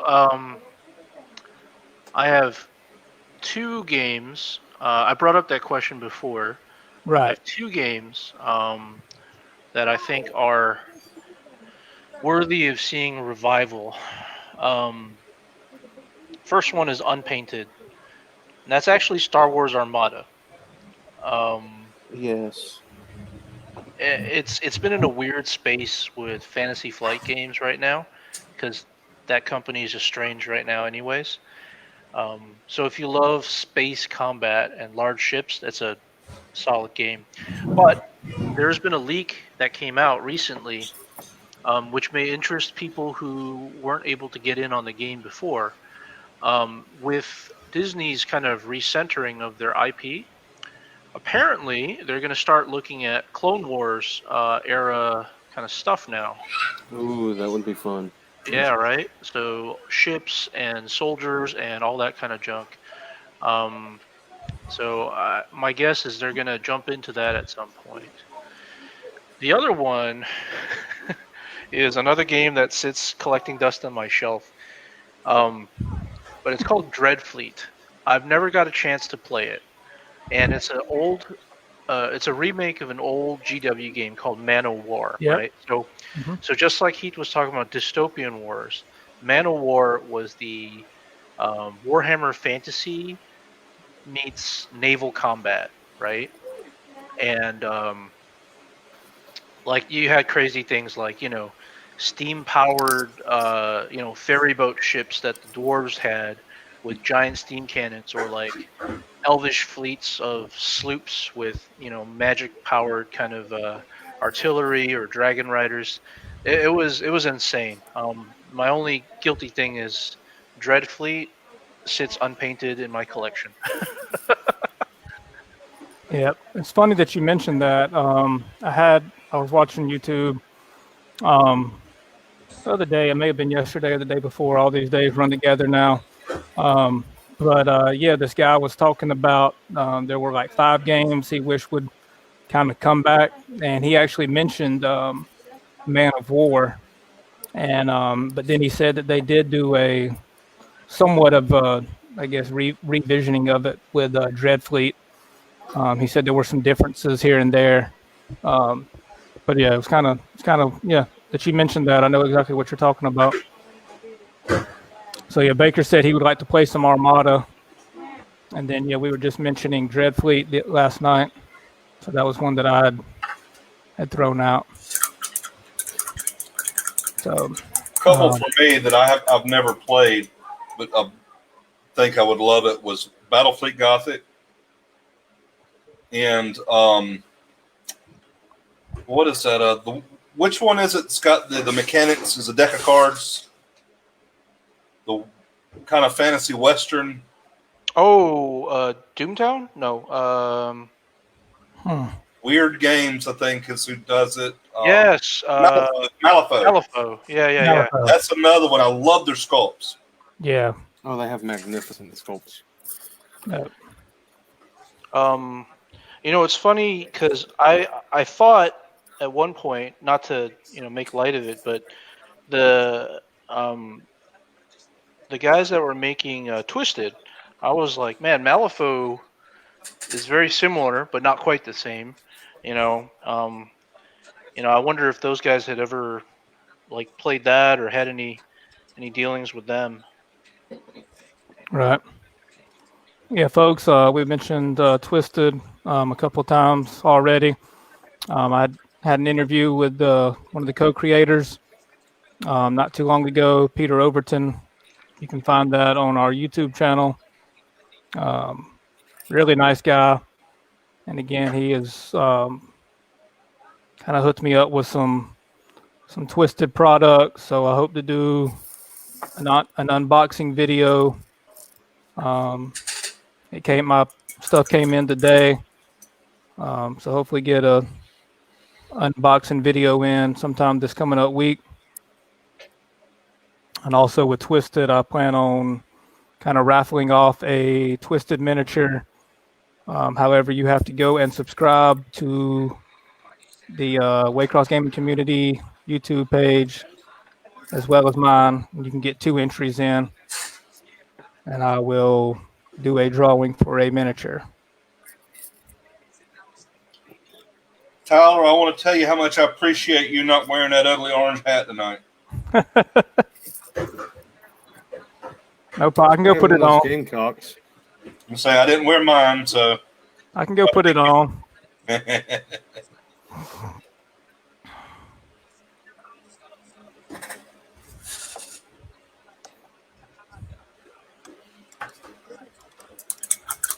I was representing South Georgia earlier.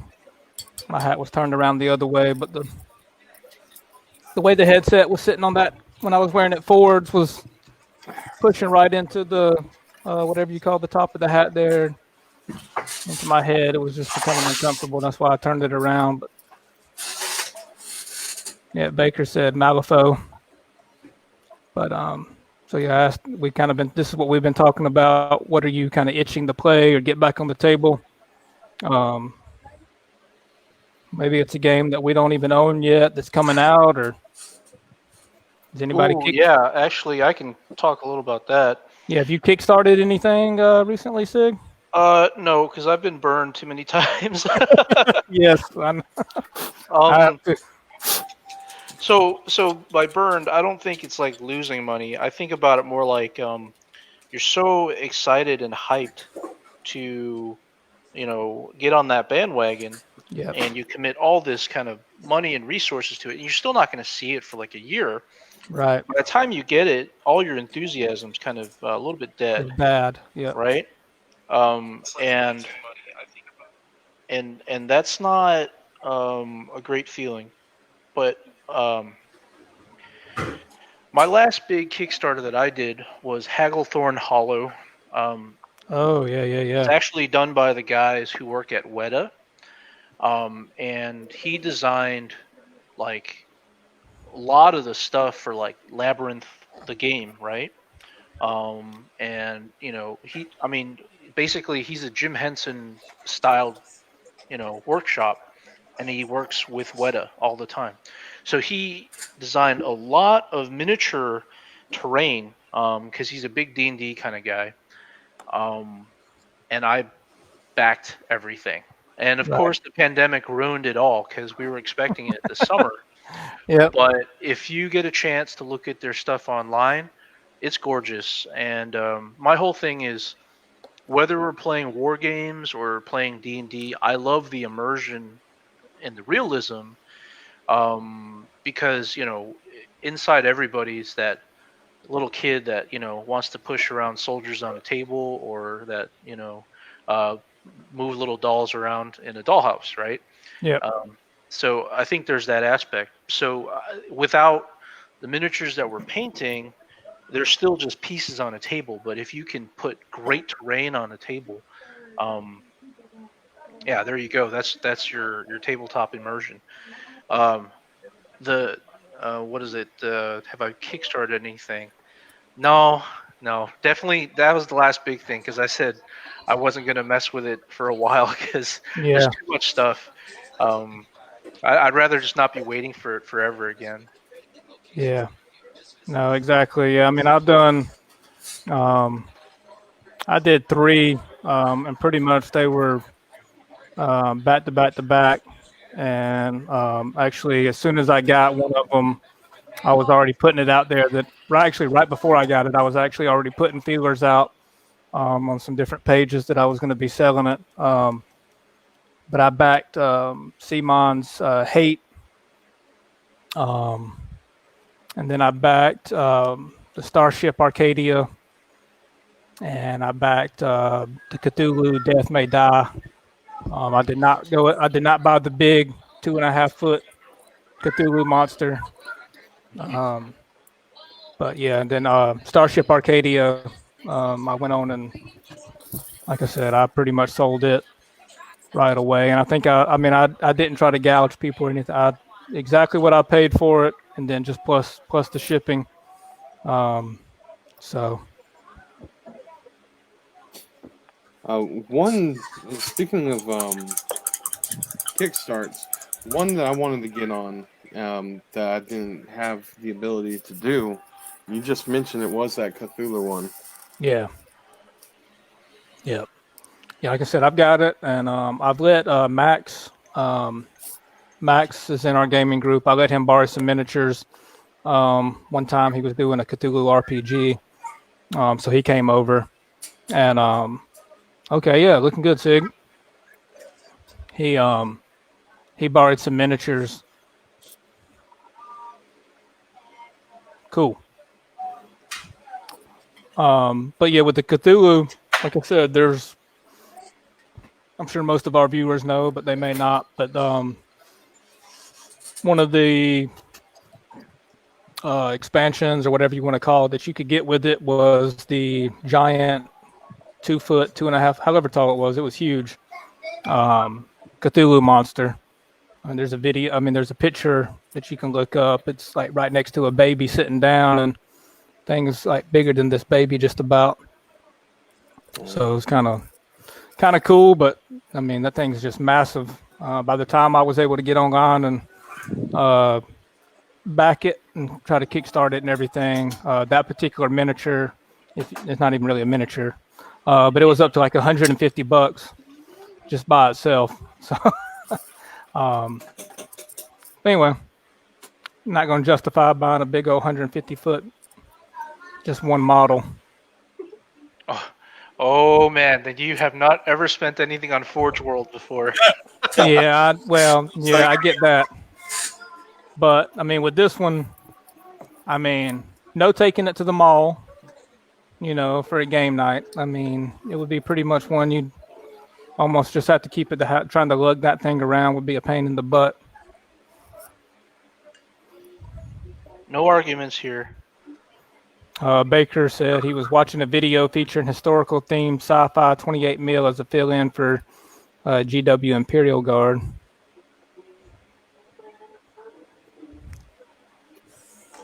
So again, folks, I'll throw this up again for our viewers. Swampworkscreative.com is a site you can visit, order some of your 3D print needs from Heath.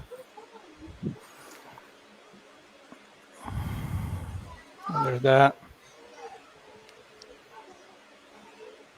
And we got a few viewers. Any questions or any comments you have for any of us? What's a game maybe you're itching to play and get a crew together and play when this pandemic's over with? Or is there a Kickstarter you've backed recently that may have gotten halted by the pandemic, or maybe you got burned on a Kickstarter? If you want to leave that comment.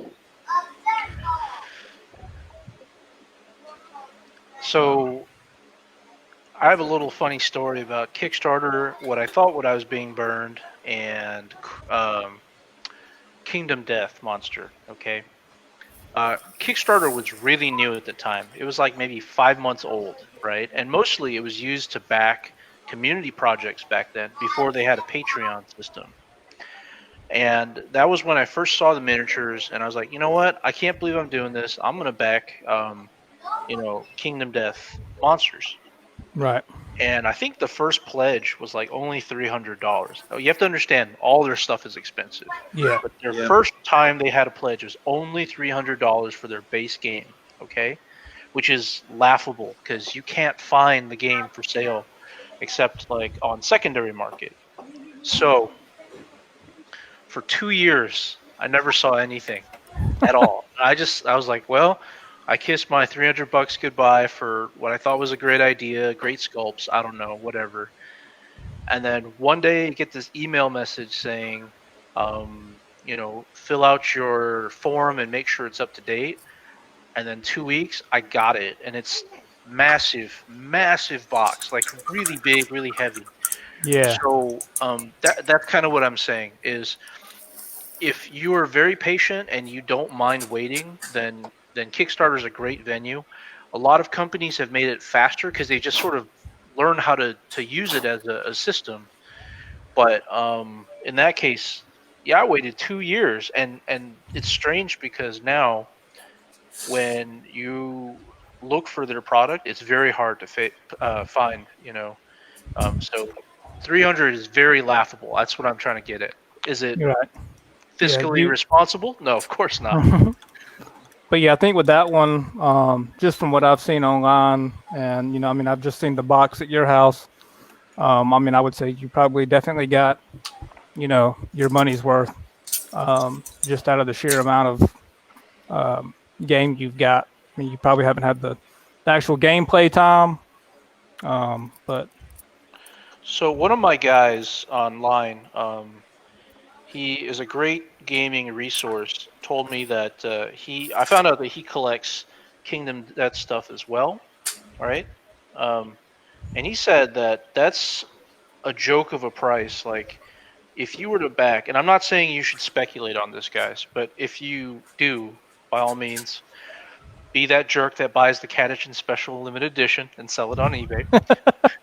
But if you had that kind of cash, literally, you could buy it, book it, and you could pay the requisite $600, and you'd be able to flip it for double that on the internet. Again, should you? No, because you should be a fan of the game. But right. it's in such high demand and it's in such limited quantities because it's such a boutique item that it's one of the few games out there that carries a lot of monetary weight. Yeah. Yeah.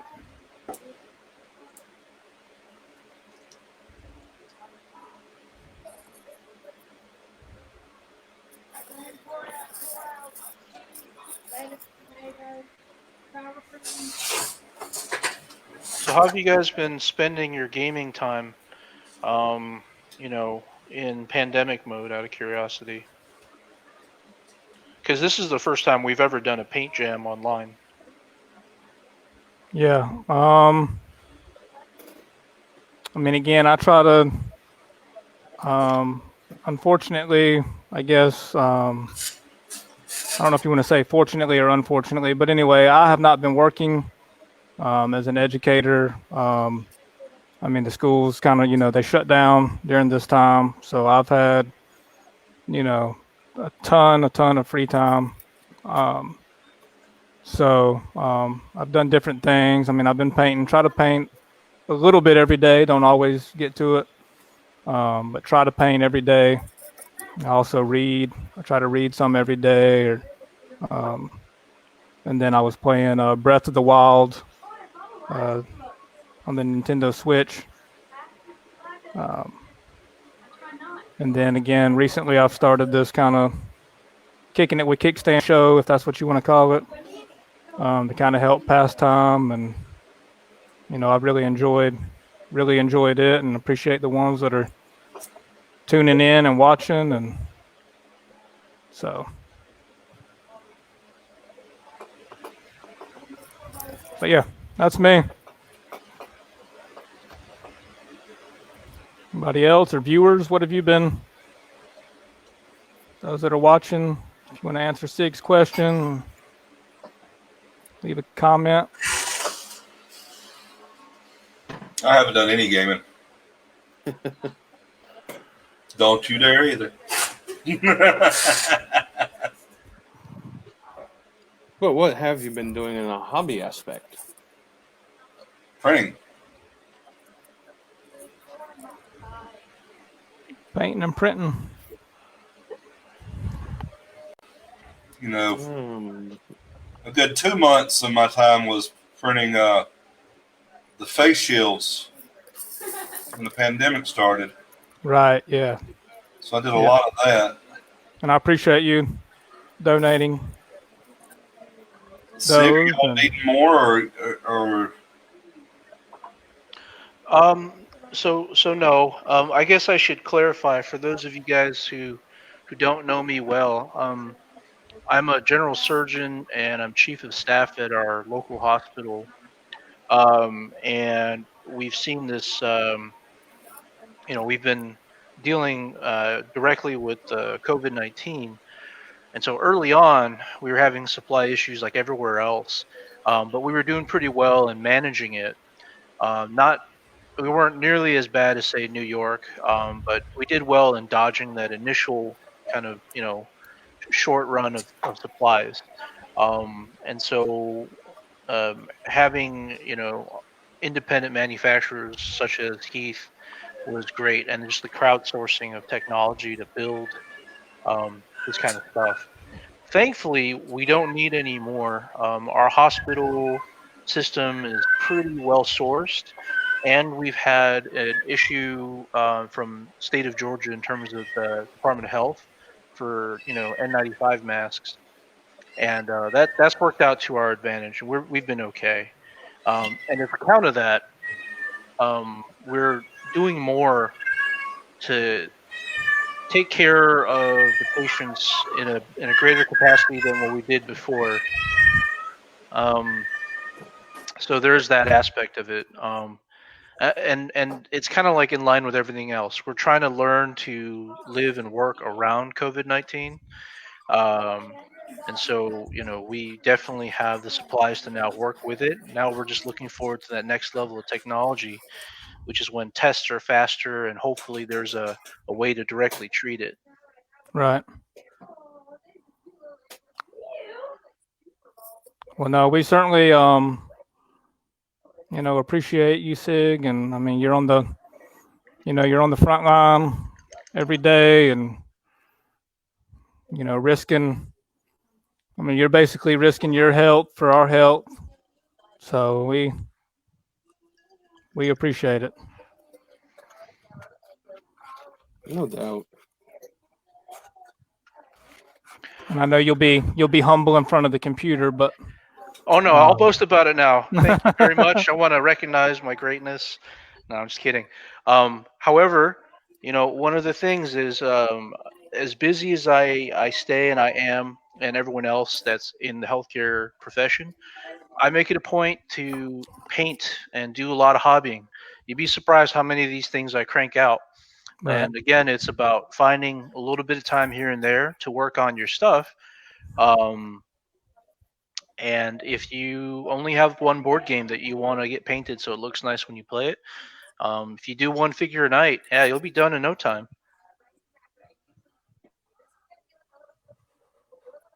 yep.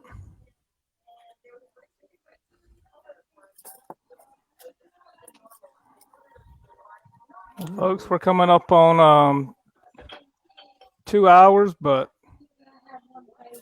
I'm not sure about everybody else, but I'm fine still hanging out and chilling if everybody else is, and um, I know people probably made other plans for later tonight, but Yeah, whatever you need to do. unfortunately, duty calls at some point, and I will have to go back to the hospital. Yeah, I know you're on call, but I mean, if you want to hang out until, I mean, not obviously, I mean, you may not get on call till 10 o'clock tonight, but if folks want to hang out a little bit longer, I'm certainly okay with that.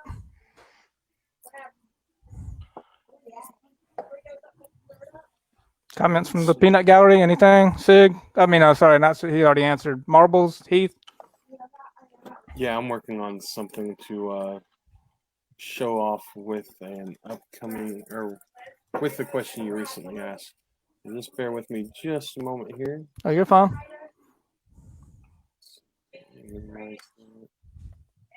Heath, how much longer you think you're good to hang out for?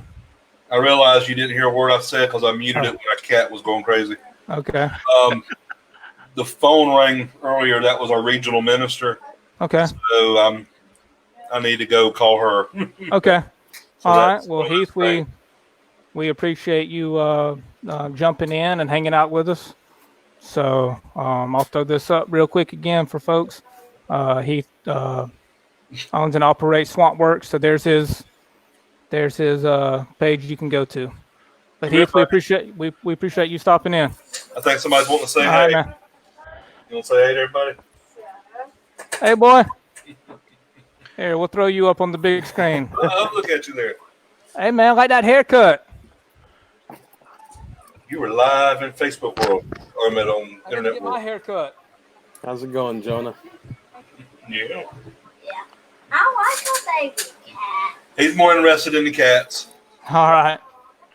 All right, guys. Well, I will talk to you later.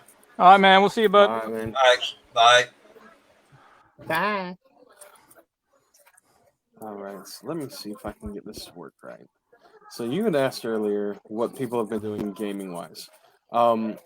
Mine has actually been. I wish I had two monitors set up right now, but I don't. Mine has actually been with. Don't know if maybe. Well, yeah, mine's been mostly with video games in my free time because I am still working from home, and that takes a mental toll on its own with the work that I do. But I've been playing for most of the time on Animal Crossing on the Nintendo Switch, and one of the things that I've done, I'm going to repost this. I don't know. Have you figured out how to screen share yet? Tyler? I don't know if I can technically yet with the basic plan. I don't think any of that stuff is available. Okay. I'm gonna give it a try and see if I can get it to work here.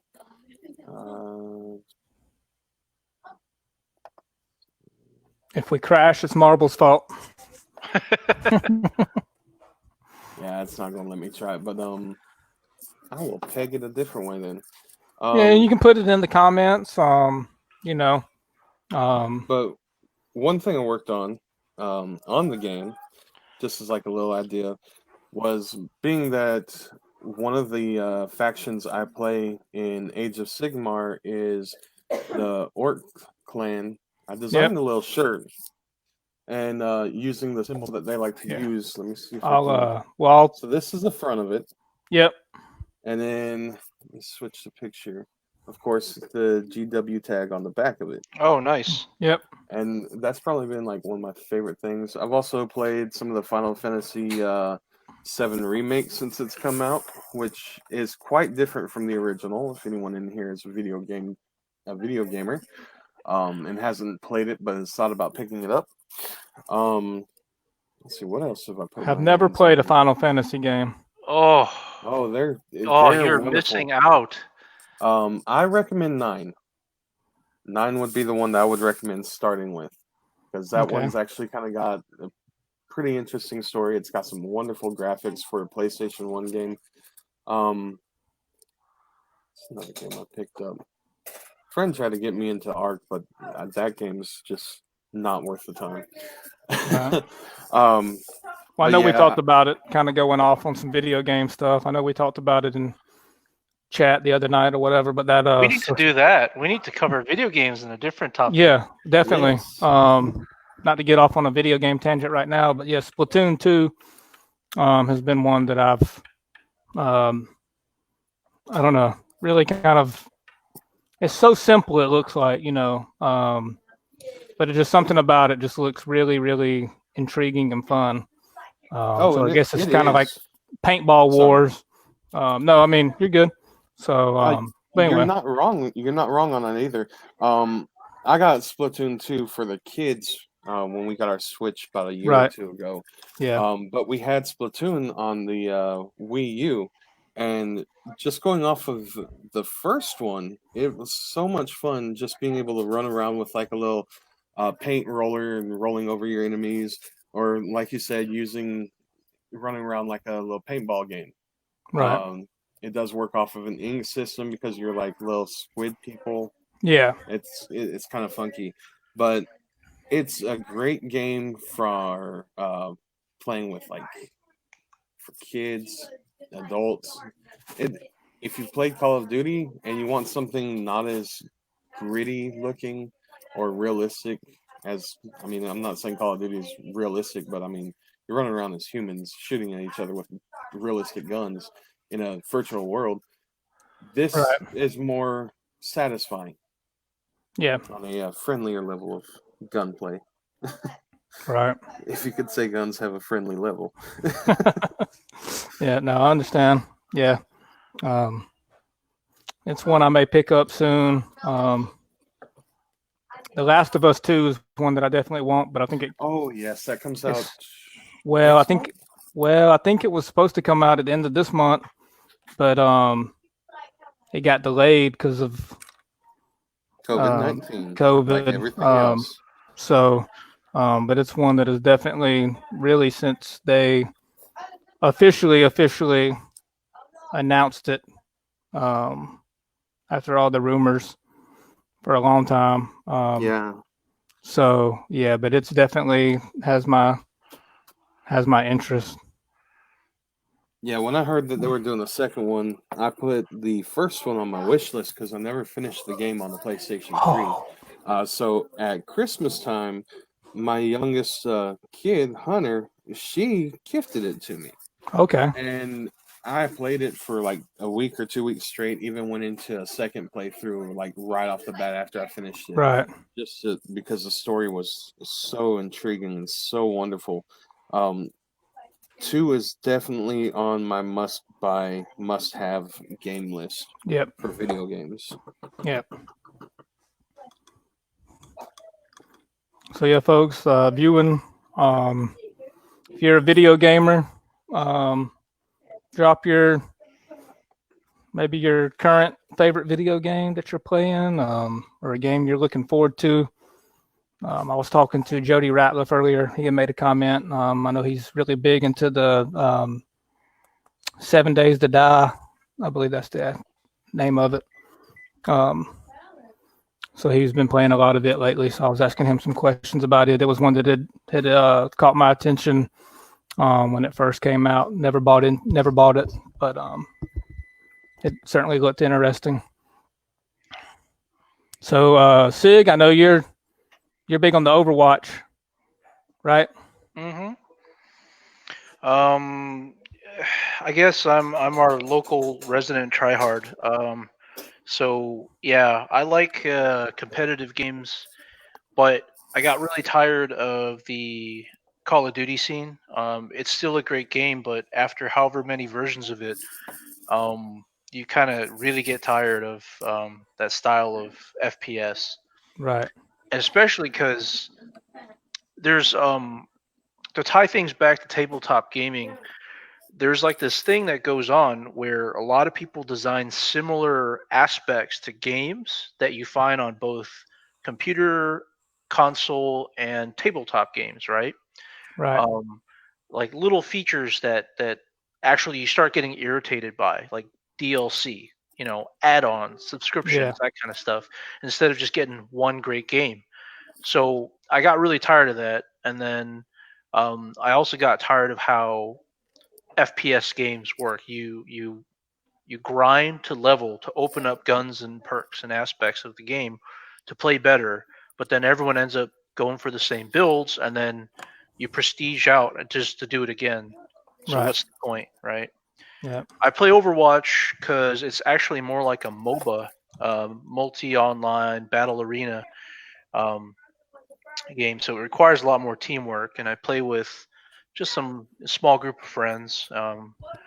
Sometimes for fun and sometimes competitive. I can't say that I'm like grandmaster level or anything, but I would like to be. I think I'm getting better, and that's a game just like painting, where the more you play, the better you will get.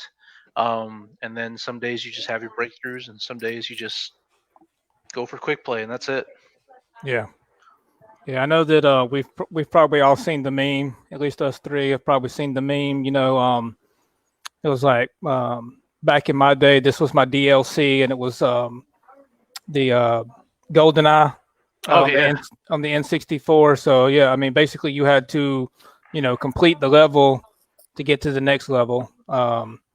So and then once you like beat the game, it opened up some of the characters for the um, uh, what was the game? multiplayer. The multiplayer, yeah, where you're trying to kill each other and everything. Yeah, So you kind of had to defeat levels on certain levels of difficulty too to unlock things. So yeah, like that was back in our day. That was the DLC back in our day. Um, when you bought the game, you actually bought the entire game and didn't have to spend $60 on a game that's if you want to even incomplete. say incomplete, 50% at best sometimes. But what's amazing is the level of success I guess GTA 5 has had though. Still, I don't even know how old the game is itself, but the sheer amount of online um, uh, Content. playability for that game has exploded. Well, And that's but you probably know, why it's taken so long for content and the well, heist online where you can get yeah. So all I kind of stuff. think there's something brilliant to be spoken about those kind of things, right? Um, Grand Theft Auto 5 is basically the console version, and there's going to be other games that are like this, such as Minecraft, but for PC and console. But that is the console version of modern Dungeons and Dragons, right? D&D really requires you to own two books: the GM's guide and the player's handbook. Right. If you have the monstrous manual, it's useful, but you don't really need it, right? So Yeah. those two books, and that's kind of how GTA 5 is, because they made it open source and people can create and they keep adding to it. And all those source books for D&D is like all the source stuff that you can get online from DLC for GTA. Right. And that's actually where I'm hoping to see more tabletop games go. Like for a game to be so strong that it can be on its own, and then people can put up what they like to share and to alter a tabletop kind of gaming experience. Yeah, that would be kind of interesting. Right. To follow through with the whole DLC at an extra price, um, video games coming out incomplete and everything. At one point in time, I think it was when the PS3 and the Xbox 360, yeah, were coming out. They were talking about hiking the price of video games, but a lot of people were against it. So I think, and I may be wrong on this, but that had a lot to do with how DLC and uh, level packs and everything came to be, because so many customers at the time wanted the game price to stay the same. And if you remember back in the day of like Nintendo, Super Nintendo, even Nintendo 64, games were more expensive. They were at Yeah. like 80, 90. I think one was at highest $100. Um, so when the PlayStation 2 and GameCube and original Xbox came out, games were like marked at a lower price at about the $60 range. But because technology increased, it took more money to build the games that needed to be played on the newer systems. They wanted to include a higher price. Um, and then with that, you had the backlash. Oh, we don't want the game to be $80, $90. We want it to stay at 60. We can afford Right. that, 60, 50. Well, in order to be able to accommodate that, you have to cut something back. So I think some companies started cutting back um, stories and stuff and adding it as like DLC. But then you have companies like Activision. Oh, we're going to take everything that you can have here as an unlockable. Oh man, don't get me started on that. So back in my day, I was a huge fighting game fanatic, and Street Fighter, the current one, because I've already lost count. I think it's 5. I don't know. Um, Street Fighter has so many different variations. It's hard to keep count. but the most recent one that went back into 3D art but 2D fighting, right? Um, Capcom put out the game, and someone looked at all the source codes, and they had already 2 or 3 hidden characters that you had to pay to download the DLC for to unlock it. Oh wow. Is already in the game, right? So yeah, that's bunk. Just give the people what they want. Let us play the games. Let us buy it. Make a great game first, and then the rest will follow suit. Right. Or another one like that. Take Destiny. Destiny, when it came out, it had access to all the DLC content that they had scheduled at the time. They just had them locked. Well, a whole bunch of players started exploring the worlds throughout gameplay and gaining access to these areas early, Right. which caused Bungie and Activision because they were working together on it, to go in and lock these areas down so that players couldn't get access to them anymore. So it was there. It was just, it required you paying more money to unlock the door, basically. Yeah. So yeah. Well, guys, I'd love to stick around. I hate that I only got to be on here for a little bit of time, but dinner's calling. It's been fun. Before I take off, I'm going to show a little bit of progress I did make on my. Okay. I'll pull you up. Let's see if I can get this up here. Good. So we'll just put him in a little bit more spotlight. You can kind of see the black gray on his front paneling here, and also on his arm piece. I didn't get much done, but you can tell it under the right light. Right. And if I ever get back to painting these guys fully, which I plan to after I get finished with some more Age of Sigmar orcs, I'm hoping it turns out how I envision it with my color scheme. But you guys have a great evening. Catch you later. All right, man. You too, Marbles. We'll see you, bud. No problem. Later, man. Marbles rolling out. Literally.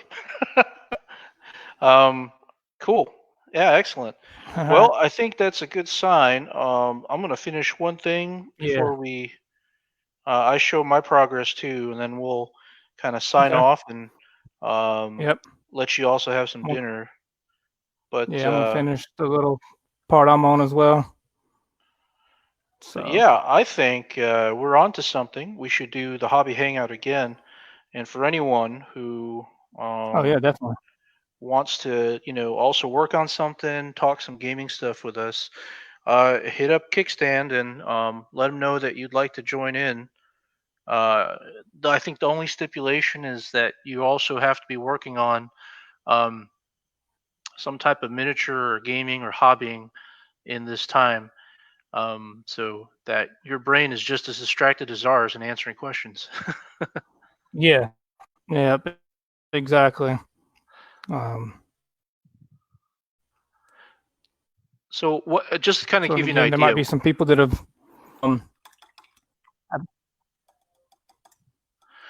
We used to do this live in person. I can see you. We used to do this live in person. We just sit and paint and talk shop and stuff. This is probably no different, and we just found a way to do it online. So hopefully we can keep up that culture of getting your hobbying done and all that kind of jazz. Ooh, I'm almost there. And again, folks that maybe just joined us, we started with a unpainted miniature, and we had just said we would kind of hang out. We originally had said 2 hours. Time kind of got away from us as we were taking questions and making comments about different things, answering our own questions. We're coming up on it's just now 7:30, and we started a little after 5. So but we'll kind of show off our end of progress. I think I'm gonna call what I've done right now done. Want to go ahead with yours first? Yeah, I'll show him. Again, this guy's from the Gene Stealer cult, kill team, Gryson, Starn, or Strain, or something like that. Probably butchering the name. 3-armed gunslinger. So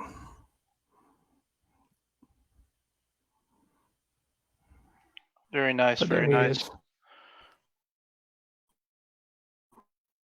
So, but you were kind of wrapping up. So Yep. Let me. whenever you're ready, I'll throw you. How I can do this.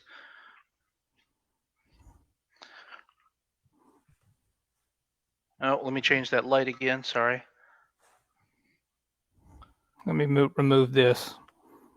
There we go. All right. Okay. Yeah, I'm in a little dark spot right now. Yeah.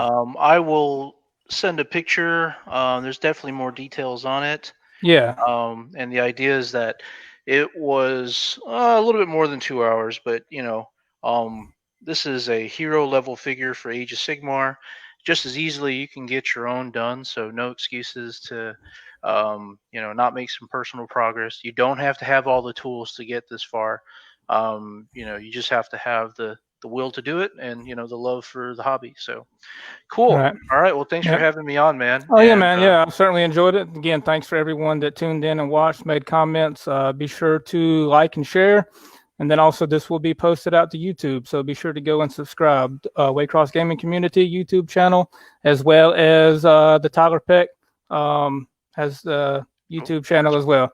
I'll put it somewhere, and then I'll post links at the end of the video. So again, guys, thanks for joining. Bye-bye. Peace. Peace.